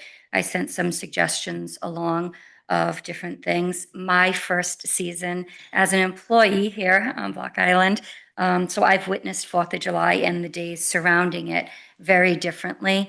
I've been very saddened by the behavior of some of the visitors in my experience here as well. However, when I think about what can the medical center do to be a good partner, we're going to propose that should we have to plan, and I do think we have to plan in some fashion that some of this will still happen. How do we get Narragansett Police involved? How do we get the state involved? I don't know what the ferry's role is. I don't know any of those answers. What I do know is that if we put medic tents up, or if we get private ambulance services here, that the health center would also be interested in helping either with a resident, a med student, some type of medical assistance down in that area, should we have to do that in the future. Can I ask we're looking back as we should to learn, but I'm wondering if we can fast track any of the communication around active enforcement prior to Victory Day as a you know, it just, I mean, those are the two most challenging days. Yeah. Maybe not, it's heavily populated, but there is a potential there that we could have a situation. Yeah. So it just strikes me that fast tracking and even trying, you know, maybe it's an opportunity to try some things, you know, whether it's, you know, doing an exclusive with a reporter from the Projo and the Globe, you know, and having them out and, you know, to talk to Paul and to talk to the medical center, you know, something that raises the level, and you know, maybe Paul can communicate to the police chiefs in South County to say, look, the fun's over, and it would be worthwhile to you know, to tell your council, you know, I don't have all the ideas, but it just seems like we have an upcoming day where we don't want to have a repeat. So, and you know, Gary, one of the things that I wonder, and I actually think Nettie Rose had this in her, or Chris did, I can't remember, her synopsis, is do we on those days have to hire you know, more people to avoid, so that you're rotating, you know, it's not the same six or seven people, you know, so that we're rotating in 4 paid EMTs for a 12-hour shift, you know, you know, like, Yeah, you know, and I understand what you're yeah, saying. yeah.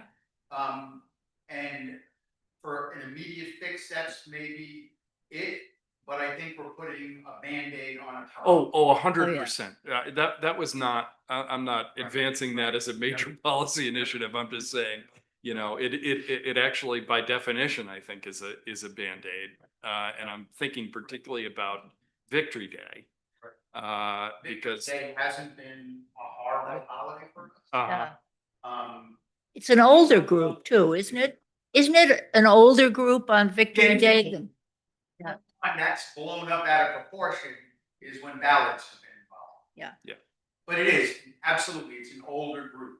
It's not the 16-year-olds, the 18-year-olds. So we hope, right? Yeah. Of course we hope. Hey, Frank, you had your hand up before. Do you want to say something? Yeah, just come up here. Sorry. I'm just listening, so I wasn't really here for this agenda. But what I heard was we're missing families. I see that on the 4th of July. We used to have families and Yeah. parades and fireworks, and it was more of a community. And even when I was a kid, Baby Beach was known for underage drinking, and that's where Islanders, off Islanders came kids.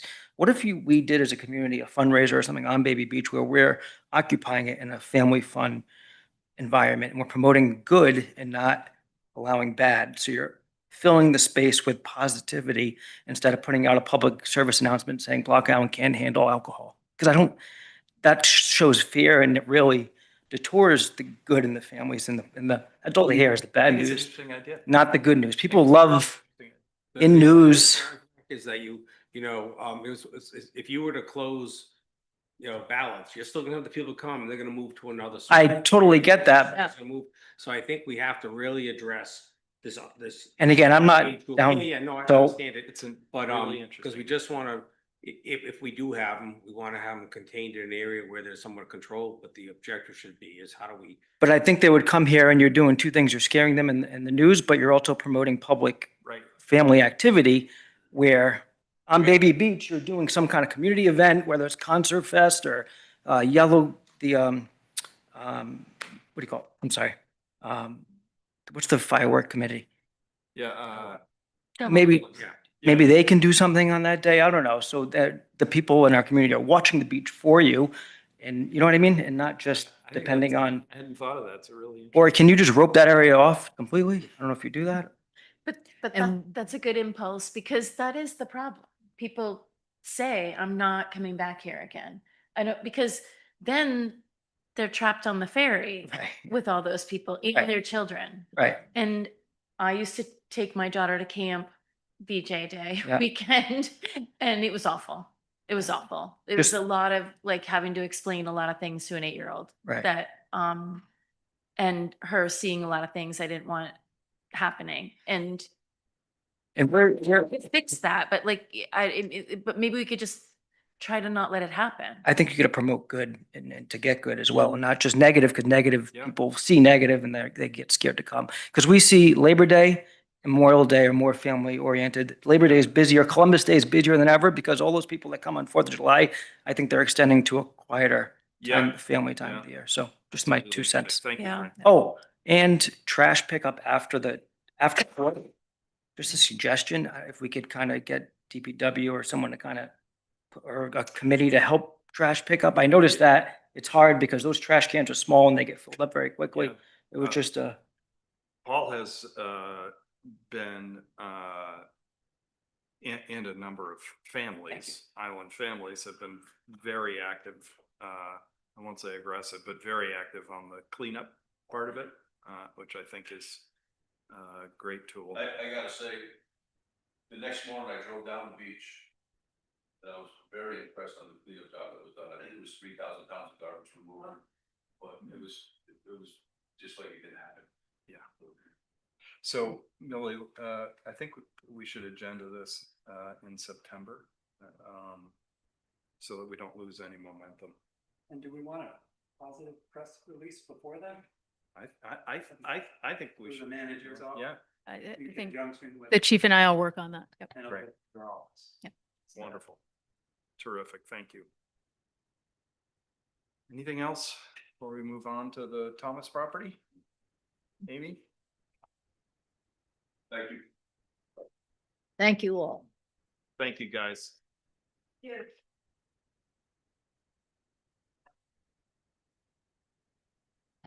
Oh, This way or there? Thank you. This way.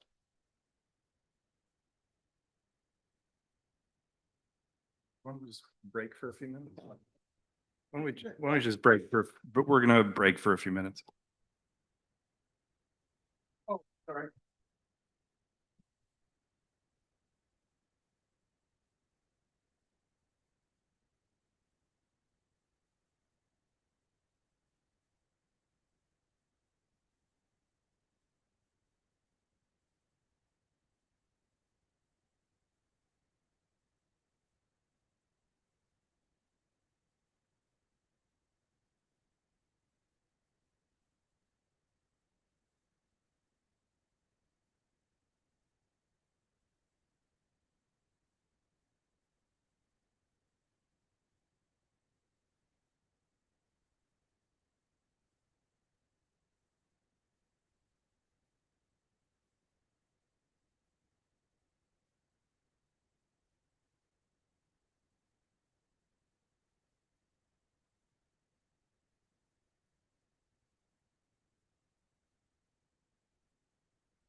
Units alcohol I talked about?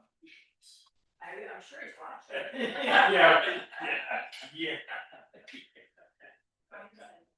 All right, let's come back to order.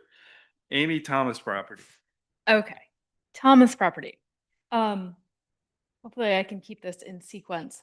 But at this point, we are, assuming the council approves the policy tonight, heading towards advertising, lottery, and a target of 9/1 occupancy. Okay. And everything in the construction schedule aligns with that. The contractor is aware and comfortable. And so backing up from our 3-week advertising plan, that would mean that we would advertise 3 units. One is being reserved for police. 3 units. So is the one, excuse me one second, the one being reserved for police is someone who has expressed interest in moving there? Yes. Gotcha. Yes. And that's our candidate who's Yep. going through the academy. Yep. He has expressed an interest.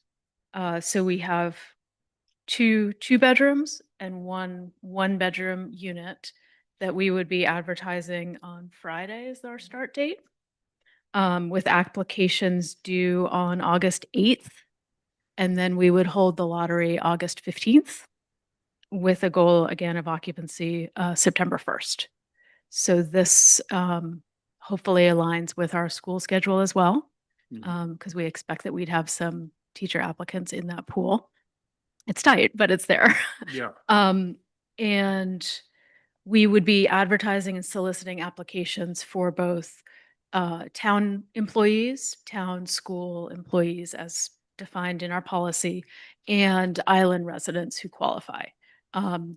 That way we have the entire pool of applicants available, but we would go through the lottery in rank order as the policy lays out. Gotcha. But that way we can move quickly from one group to the another to make sure that we can fill those spaces.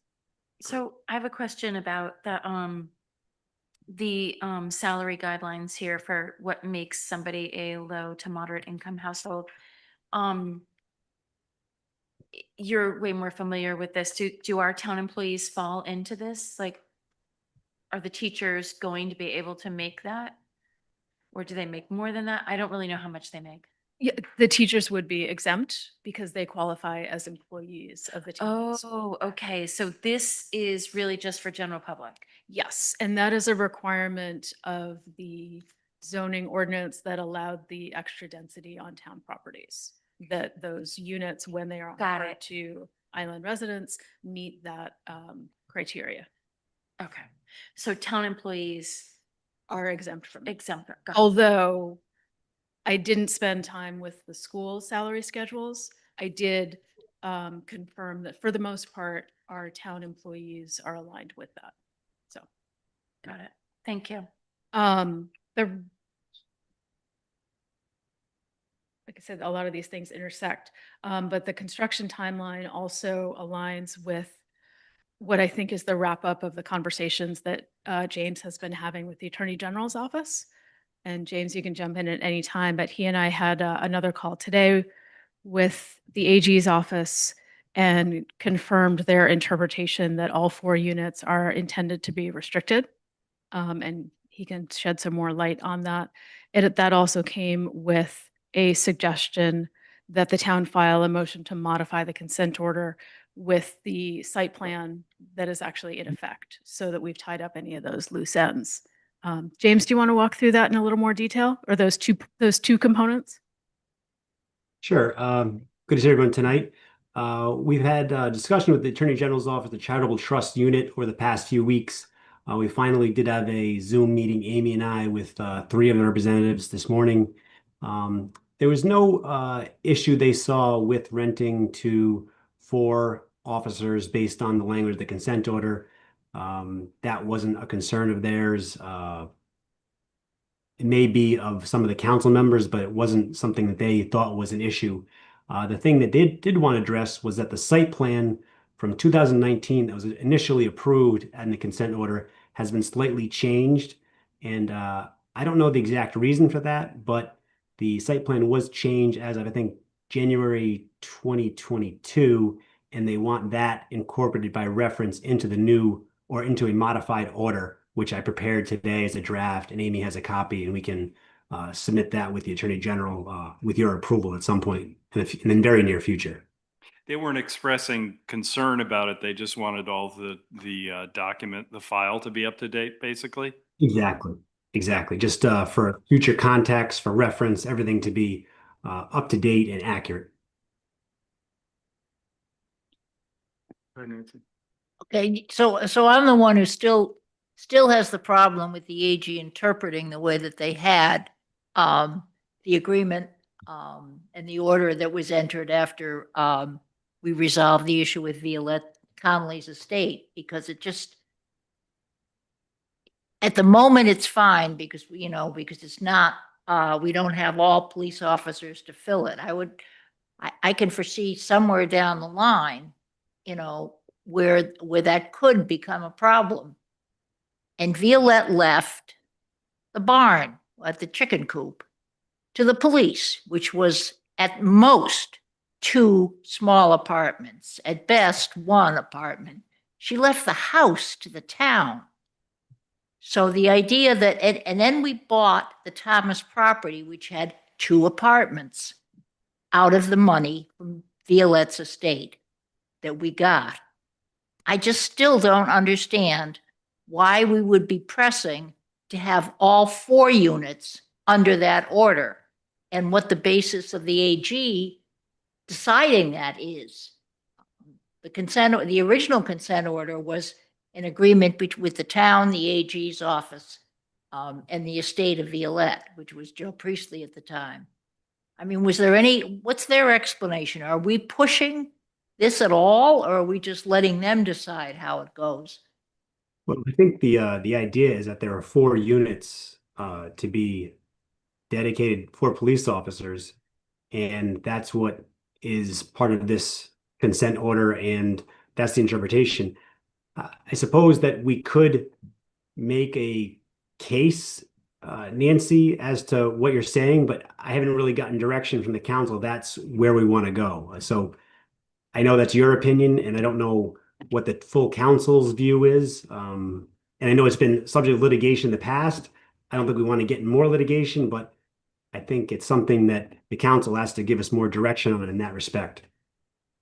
And I'm not looking for more litigation. I would ask the council, though, do you have any interest in having the restriction for the police tie into the front house, the original Thomas house, which is 2 units, and give the town the flexibility for the housing for the 2 units in the back, be it school employees, town employees, other than police? I think as a practical matter, we have that. We have only one. At the place. moment, we That's do, what but we're I'm talking, further down the line. Do we want to lock ourselves into that? I think the problem comes down to this. With the second house, like, I think it should be offered to the police first, no question about that. But with the second house, if the agreement applies to that second house, that means everyone living in there is subject to getting booted out if a policeman wants it at that end of it. Mhm. So that restriction on the main house, I think, should apply to that, because that's where it was. But for us to tie our hands on the second house, I think we're gonna have an employee that we put in there that we want to be able to stay, or they may say, listen, I only have a year-to-year lease, because come next September, if 2 policemen want the house, I have to move on out. Now, if we're required by that agreement, then that's fine. But if we're not required to, why would we want to tie our hands to that? To me, that doesn't make any sense to do that. And not to get into the detail of why I don't think that one does. I think Nancy and you have talked about that. But to give that right up, I think is it's not in our best interest. Because if I was a teacher and I wanted a teacher or another town employee, I say, hey, I can move into this apartment. I'm going to give up where I'm living because this is nice. I can stay there. But wait a minute, I don't know if I'm going to stay long term, because I'm living here year-to-year lease. Even though I may be able to stay 3 years because no policeman wants it, I always have that hanging over me. So I think that if we don't have that restriction, I think it benefits the town better from that end of it. If we're required to, that's fine.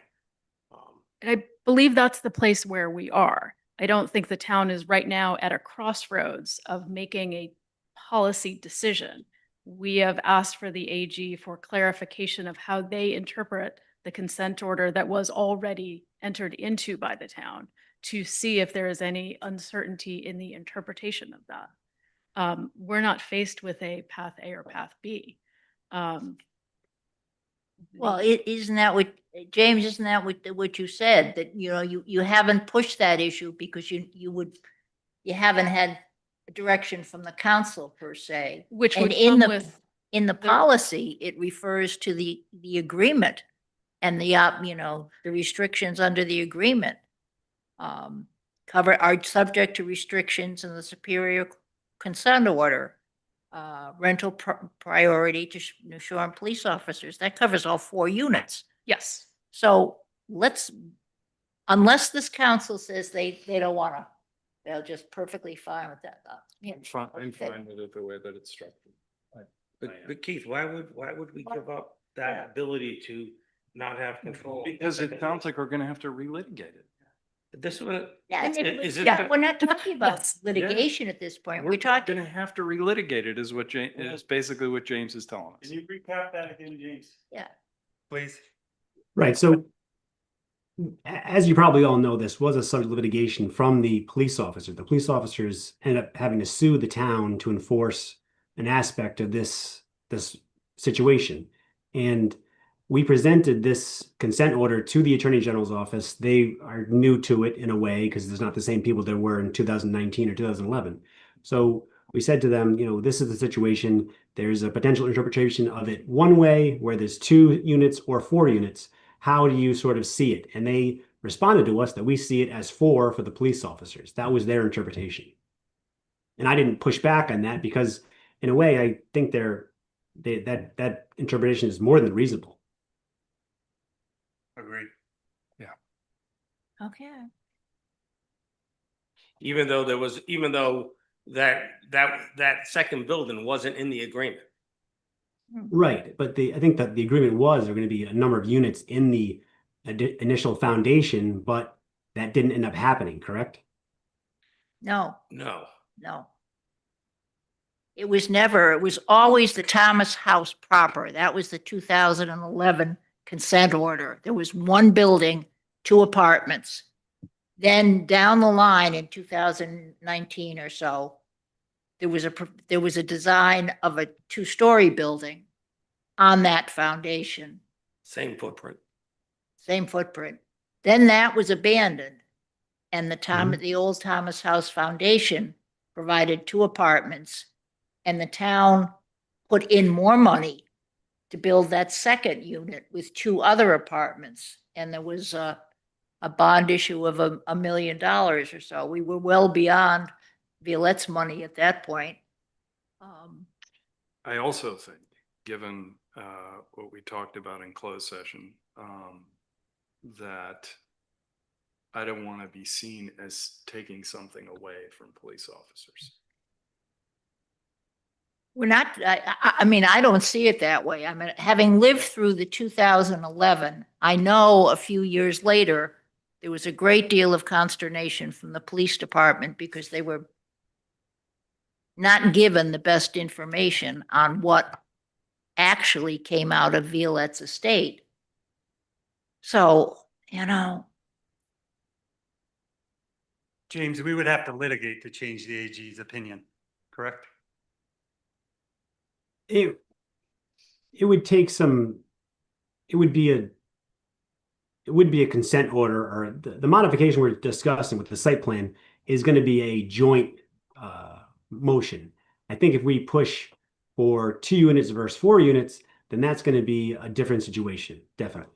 The site plan is just simply because there was a quick change to the siting of 1 building. That's just a simple clerical fix. Correct.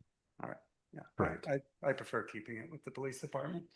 But is there anybody else here who thinks that it's at least worth conversation with the AG?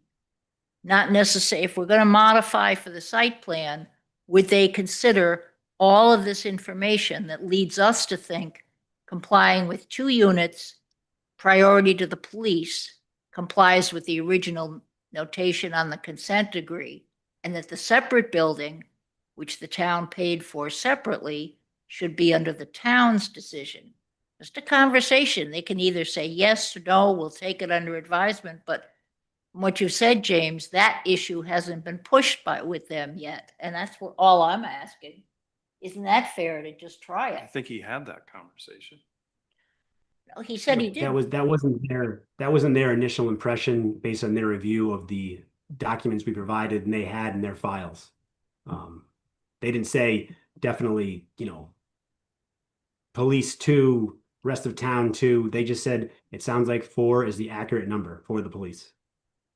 And you just said that you didn't feel comfortable pushing that issue because you didn't have council response to do that. And I'm just saying to the council, is it worth it to at least give you that okay to just go back and try it? Not to me. The Can I two ask a lawyers question going about back and the, forth. They have the complete file going all the way back, right? They have everything. Correct. So, Yeah. okay. Could I just ask for some clarification about this thing with the site plan? Is that because of the realignment of the buildings or what is that? The original site plan that was submitted with the 2019 consent order was the design that Nancy described of 4 units on the original Talmus foundation. That is not what we built. We built Okay. 2 units on the original Talmus foundation and 2 units in the building in the back. So Okay. we want that record to reflect reality. That's important. Okay. But you are right that I don't know if the site plan at the planning board level was ever corrected because they did realign. Yes, it was. Orient Yes, those buildings. they did. Yeah. That did go through. And at the end of the day, my only concern is that if the building didn't have to be restricted, if we had 2 people that were working, whether at the sewer company or the school, whatever, they would be able to have a place that they could live from year to year and not be subject to have to move out. And that was the reason I think from that side of it seemed better for the town and better for the, from that perspective. So, I mean, and that was the only reason I brought it up. I thought it helped the community better from that. And if we were locked into it, that was fine. But if we weren't, that discussion was worth having because I thought it would better the rest of the town employees also. But at the end of the day, I mean, I'm glad to see we have 4 units. And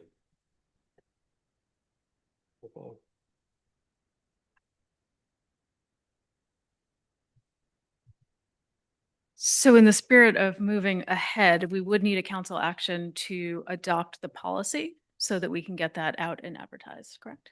Great. Amy, the one thing we did do the pet thing, right? That they can have a pet with permission, right? Yes. And a $500 security deposit. And like I said, my concern on that was it's tight sport is someone has a pit bull, says something like that, so. Absolutely. Yeah, you're going to see that on page 1 of the policy at the very bottom. Very good, thank you. Any questions about this document? If not, can I have a motion to approve it? Second. All those in favor indicate by saying aye. Aye. Opposed, no. Ayes have it. The town manager's house.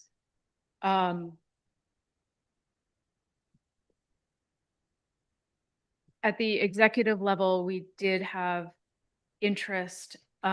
We need a little bit more time, a day or 2, it sounds like, for that to be resolved. If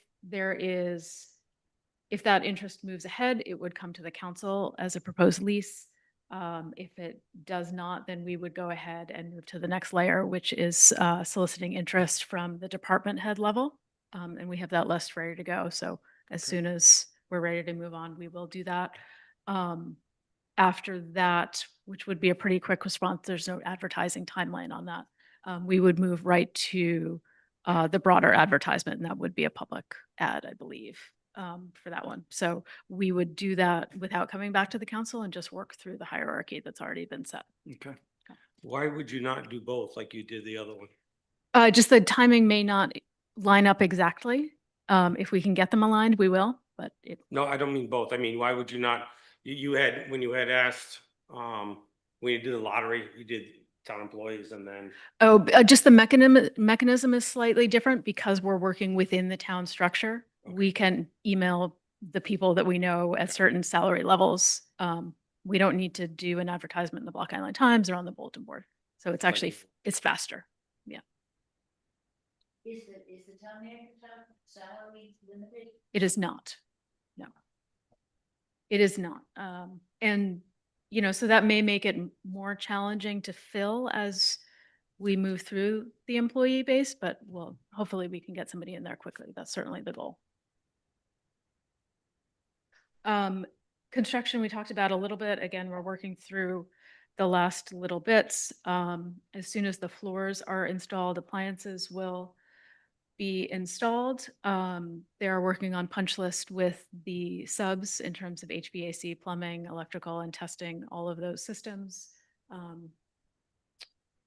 Connecticut Valley has been responsive and engaged at this point. And like I said, they've signed off on the timeline and are clear on what the expectations are and that there is no wiggle room. That Great. bodies are moving in September 1st. good. Thank you. Amy, in the town manager's house, I assume, you know, the AC's been on, there's been some just, Yeah, it's been visited and Good. maintained, and we did a fresh coat of paint when it was vacant. Same thing with the doctor's house, just as an aside, while that was vacant, taking a minute to go in there and make sure that anything that needs attention is getting it. So. Great. I think that is everything we have on Thomas. Anything I've missed, Millie? Yes. Great. Great. All right.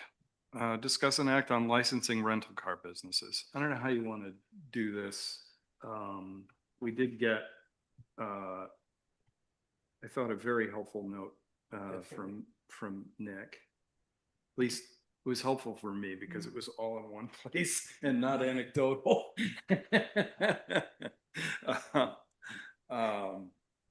And I don't know, my takeaway from it was, you know, adding to my list of grievances regarding our lack of flexibility on things, truthfully. But you know, I think one of the things, James, I don't know whether you were the point on this or Nick, but one of the questions I had regarded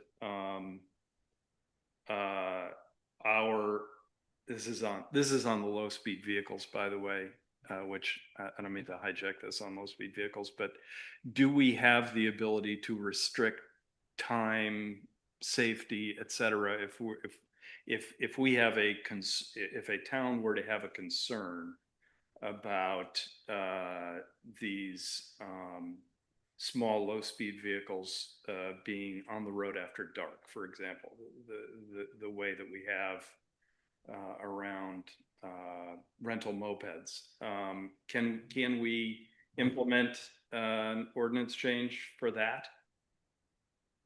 But if you determine there's a danger to life, safety, and welfare based on these vehicles on certain town roads at certain times, you can make a restriction on that basis. can I add something Yeah. here? I'd like to kind of break this down because, and I'm one of the main ones, it was jumping all over the place. Yeah. So I like to break it down into almost three different categories. First of all, the memo I think was very good, and the one issue on whether the current people that have rental licenses, can they use the slow moving vehicle as one of those vehicles, and you know, it appears that they can. The question I had was, currently right now, we don't license anything in the town as far as rental cars go, it's by zoning. Is there can we as a municipality have a rental car license? Similar, you know, while they're already rented by the states, that has certain restrictions for operation within the town. Meaning time, you know, like they can only be operating from certain times, depending on the vehicle and so forth, that we would have some control. Because as it seems right now, we don't seem to have any, we only have the control by the zoning, and that's just the operation where they're rented out, but nothing beyond that. So I guess my first question is, do we have the authority to have licensing of rental cars within the town? Right, that's a good question. I think that state law or the DMV controls the rental vehicle business, and there's nothing that we could find in the state laws that allows towns to specifically license rentals. Your situation's different in that rental vehicles are based on a zoning decision. Unfortunately, that zoning decision did not include additional conditions on those that rental ability. So from what we could tell, we checked with Karen and Nick just to see if there was something we could do to number those vehicles or restrict them or license them. And I really didn't think that was a great opportunity for the town in this instance, which is probably not the answer you want to hear, but that's kind of where we came out. So I guess my question again, similar to if you have a catering license, you may need a town license also. Things like that are you're confident that the town does not have the ability to set restrictions on rental vehicles within the town? We didn't think so based on a lack of enabling legislation to that effect. James, is it partly the lack of enabling legislation, but also part of the fact that at the moment rental car businesses are a prohibited use in this town? Right. That's a good combination. Exactly. So if we wanted to change our zoning ordinance, if we wanted to not make it a prohibited use and create a form for the car rentals based on the locations where they already exist and limited to, say, the three existing, and make them conforming, could we do something like that, or do we still need enabling legislation from the state? That's an interesting, unique idea. But I think you'd still need some kind of legislation from the state, because I don't think any town really restricts rentals except for New Shoreham, as far as I can tell. And it's just not something very common statewide. So if you want to allow rental vehicles and license them that way, that's a different story, possibly. But I haven't thought about that in any depth. Well, that was the avenue I was coming from, saying that if we allowed them and we were able to regulate them, we would certainly have more control over what we have now. Because right now we don't have any control except for the number. We don't have control on the numbering of the vehicles themselves. We don't have any control of the time of operation. And normally with a car it wouldn't be, but with slow moving vehicles, that is a concern for me from that end of it. So I guess that's the avenue that I would like to see us at least discuss, see if we can, and are we giving up, what are we giving up? Yeah, it's an from that interesting end of it, thought. Well, so my question is, so this appears to say if they have been licensed to have 20, then 20 is their number, right? Yeah. Okay, so that removes that ambiguity that we had before about 20 on the lot at any given time, which was such a shell game situation, right? So 20 is the number. So if they want to have 10 of these slow moving vehicles and 10 regular cars, right? Or 20 slow moving vehicles and no regular cars, 20 is still the number. So I think that's our bigger problem. How do we pin it down to 20? I don't see how we end this shell game. How do we do that? I think that this is where I think if we're licensing them, we have better control over that. You know what I mean? Because we can say they would have to maybe be numbered and so forth. Right now, we just have, they can have 20, they can rent 20 cars. Now, can they have more than 20 cars on the property? I don't know. We're back to what a zoning issue is at that. I don't care how many cars they have on their property. I want to know that they're only renting 20 cars, right? Because there's a lot more than 20 cars being rented from the location that has the number of 20 on it, right? They're just, obviously they're rented. They're not all there. So it's hard to count them, right? Right They're now, not. That's a zoning problem we have right now with it. And I think our hands are tied because that wheel moves so much slower than our wheel moves when we have a licensing. But the licensing, if they're in violation, the police can come down, they can have a show cause hearing, whoever it might be. That's why I'm wondering if that licensing avenue is gonna give us better control for exactly what you're talking about from that end of it. Right, but I think you have a different issue than I do. I'm just like, how do we count the No, 20? my issue is exactly 100% what Yeah. yours is. But my thing is, if we have that license, now we have a mechanism to make sure there's only 20. I agree with you 100%. Can we figure out a way to have more arrows in our quiver, basically? Control. Yeah. So Uh, I have a question. Because I haven't really seen these out in the evening. Do they have headlights? They Yeah. do. Yeah. They do. They have headlights, windshield wipers, seatbelts, Seatbelts. you know. I mean, they're, Not that anybody's using any of those things. No. I see them drive by, but it's a recipe for disaster. There's Oh. there's one, by the way, near our house that I think comes with a rental. With the house. I have a feeling. yeah, I've seen them at quite a few houses. Yeah. Yeah. Sorry to digress there. So we don't get confused, to keep them separate. Can we at least, is there an agreement to at least explore if we might have that possibility, not committing to it, Nick? I mean, James?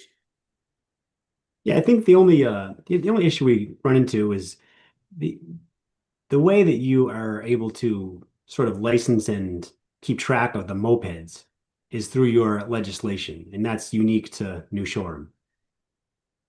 We'll have to look into it and see if that is similar in a rental vehicle situation. I just don't know at this point if licensing a rental vehicle or some kind of mechanism for the town is something you can do at this point.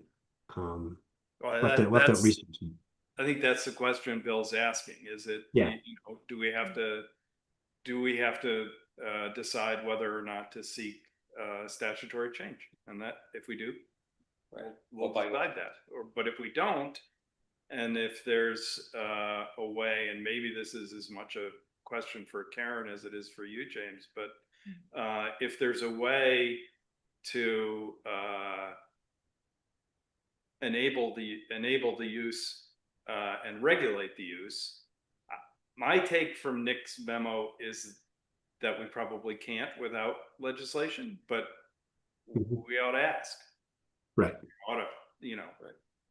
Yeah. Of course, the downside too is if we got to the point where it was permitted, are we losing the control that we Right. have? Yeah, that's what I. Yeah, it's a conversation that's worth having, Yeah. you know, I I mean, think. right now, I feel we don't have any control at all. Ah. And it's frustrating for a number of reasons. One, not only the concerns people have coming in, but like I said, something as simple as how many being rented out. I mean, with the mopeds, with the moped legislation, I realize that's legislatively, Yeah. but those contracts have to be available to the police. There's so many check and balances of that.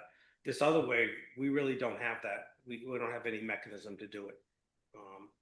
And there may be only 20 rented out, but the optics to it doesn't give us any control. But by the way, my recollection, maybe this has changed, is that we've actually tried to count them, and it's such a shifting, you know what I mean? They're like rented for a week, so that doesn't show up, on the day when, it's not like you can go down at 7, before the first ferry gets there and say, okay, there are 25 cars here, or 25 vehicles, I think. Right.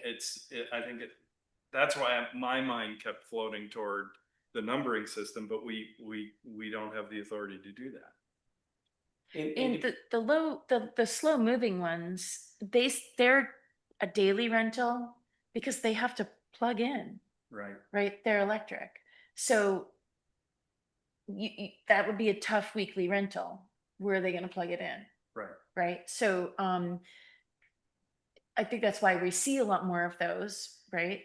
But there are others that are weekly rentals and multi-day rentals. So the number is not 20.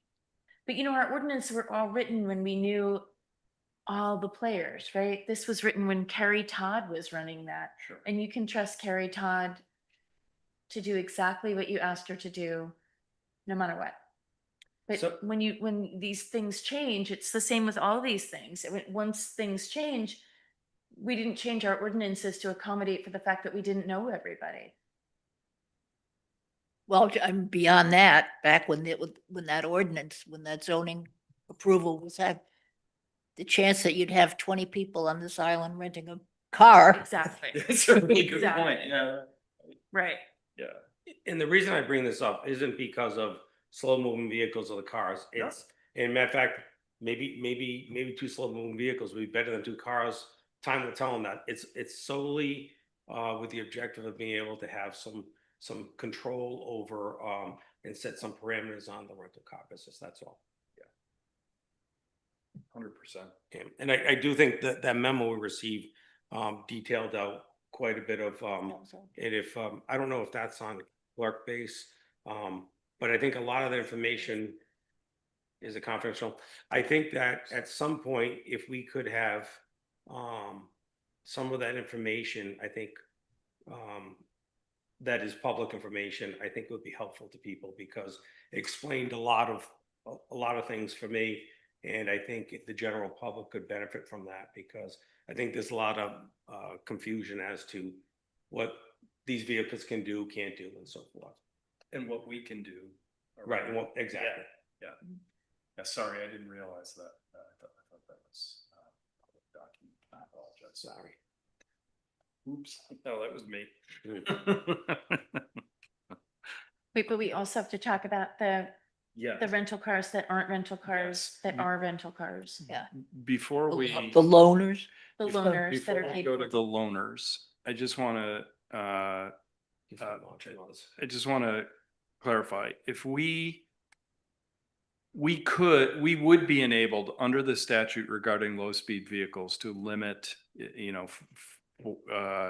hours or such things pursuant to a public safety concern. Yes. Okay. Because that was another thing. Yeah, and Keith, you bring a good point. I think something to look at, where my concern is the nighttime operation of them. That might be something ordinance wise we might be able to do or whatever. I guess we can talk more Yeah. with James on that, but because that's a clear safety issue of, That as far as worries at me. night. That's probably the thing that worries me most about these low speed vehicles is, people driving around it late at night. So if And so you wouldn't be talking about just rentals, you'd be talking about any Low of them. speed vehicles. In general. Yeah.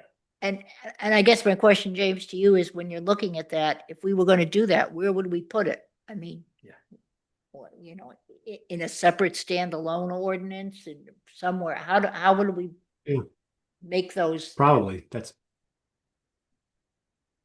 probably like a low speed vehicle ordinance by itself. By itself?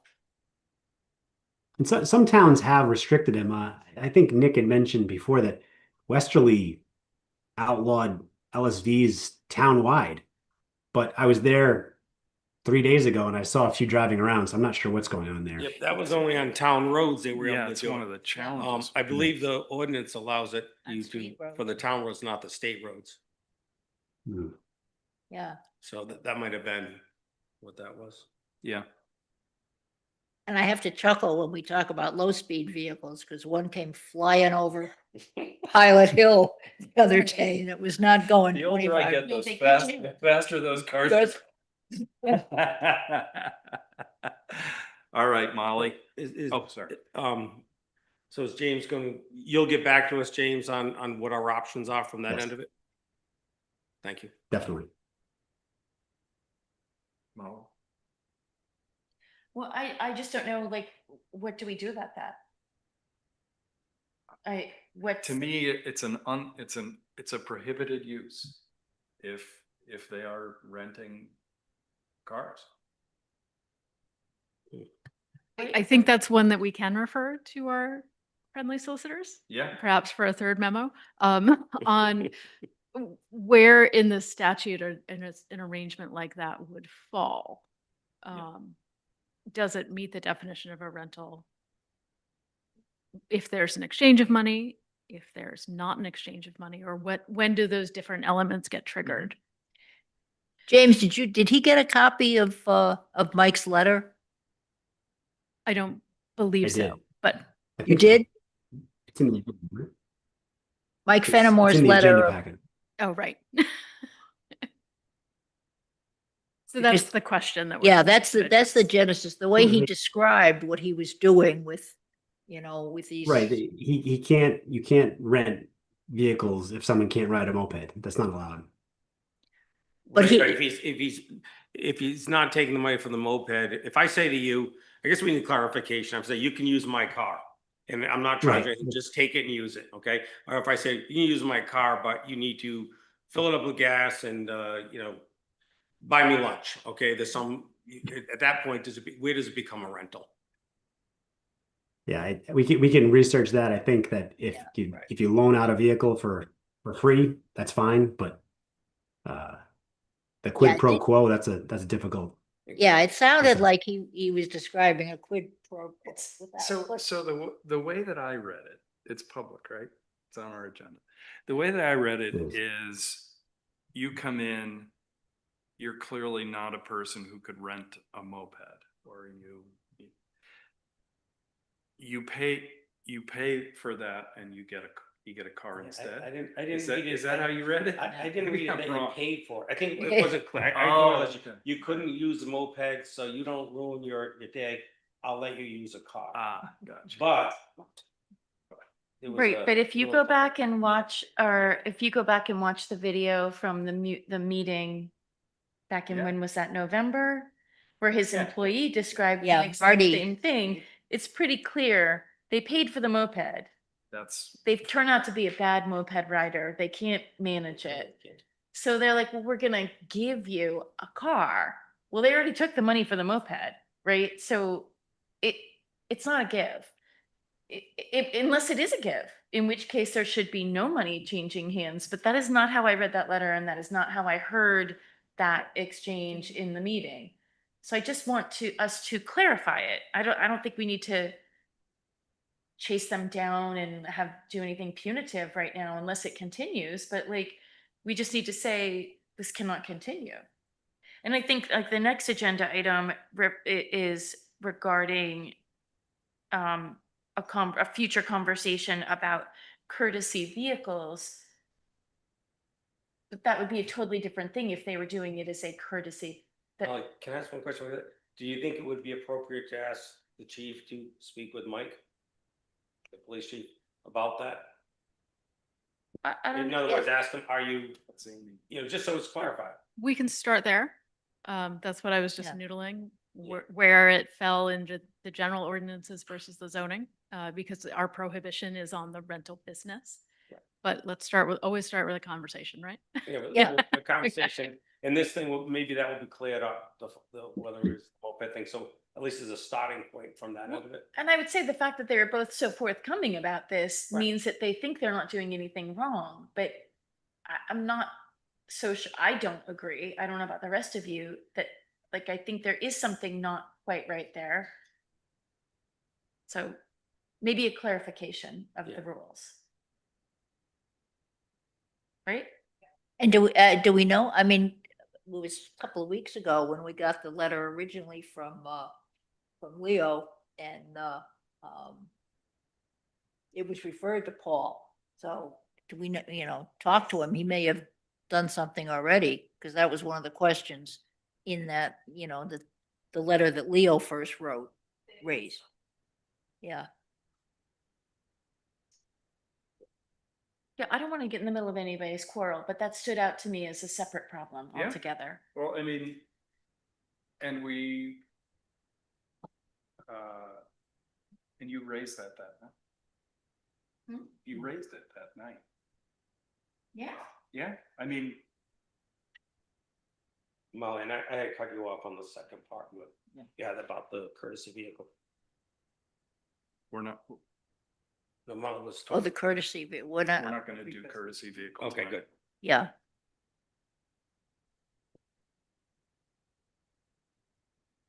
Do we have what we need on the rental cars, do you think? What's that?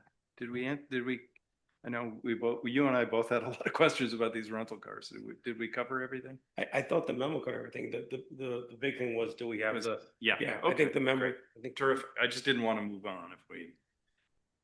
Sorry. Close my thing. So we're not doing 11, 12 items for future agendas. But actually, if we can just stick with 11 for a moment, because what it does require is the three of the recusals to seek an ethics advisory to determine who has the least objectionable, I guess the rule of necessity to see who can actually serve. And so I'm hoping that, whether it would be one or all three of you can just put together, or reach out, maybe they have the attorneys reach out, I'm not sure, on the process there, but. Yeah, sure, I'm pretty sure. Right, but what they'll need to do is they'll need to evaluate all three of the, Right, because they may decide a family member is less problematic than something else. Okay. yeah. So we're required to do that, or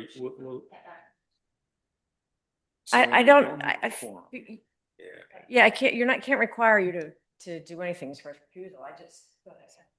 Yeah, nobody can require you to request an ethics opinion, but given that three people did recuse or try to recuse the first time we tried to talk about it, the next logical step is this coordinated set of opinions. My experience with them is that actually they chuckle when you call because they say, "Oh, we have rules for Block Island," because it's so small.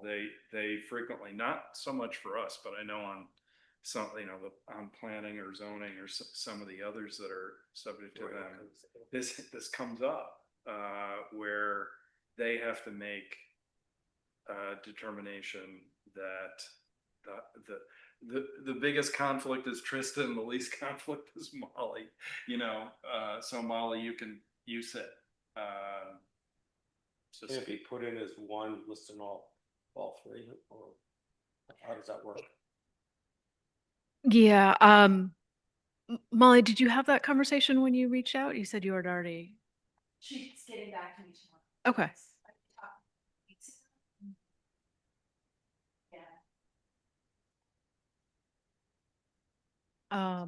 I guess to avoid the rolling quorum challenge, I'm happy to facilitate information among the three of you if that's helpful.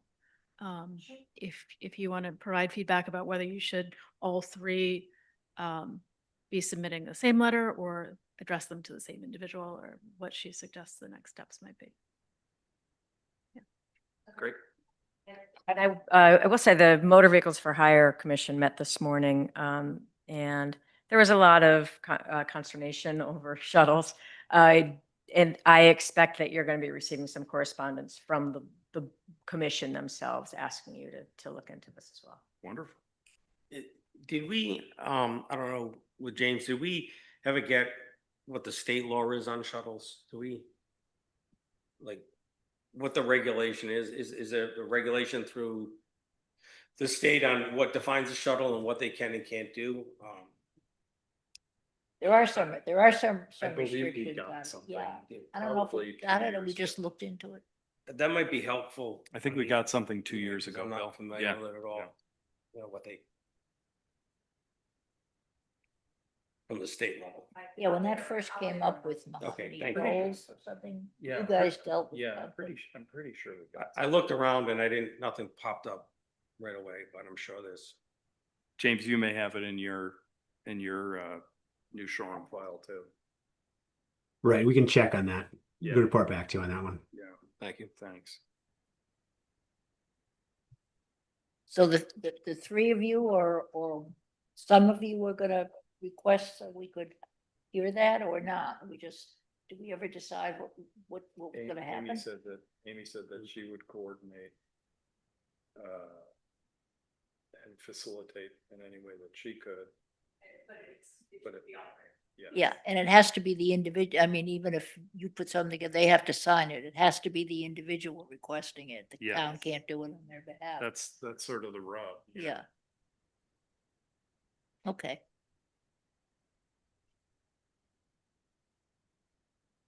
All right. Items for future agendas. Obviously, we put that one back on there. Exactly. Have a motion to adjourn. Well, how about, I just wanted to ask about Philippi again. we don't really, I mean, we don't really, depending on where we're going, can't we have a closed session on that? Even without, Paul and his brother? I mean, they're not, I assume they're not coming back with a lower price or anything else, but it's sort of hanging out there. And it just seems to me we ought to have some closure on it one way or the other.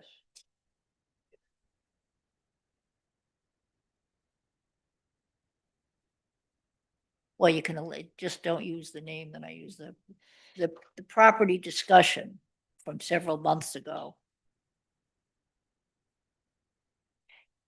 And the other one was will we get a copy of whatever has been done on the Champlin property on the, was it, is it the archaeology? Before they, It'll be several months before the archaeological report is completed, but yes, that's a town land trust joint project. So, okay. yep.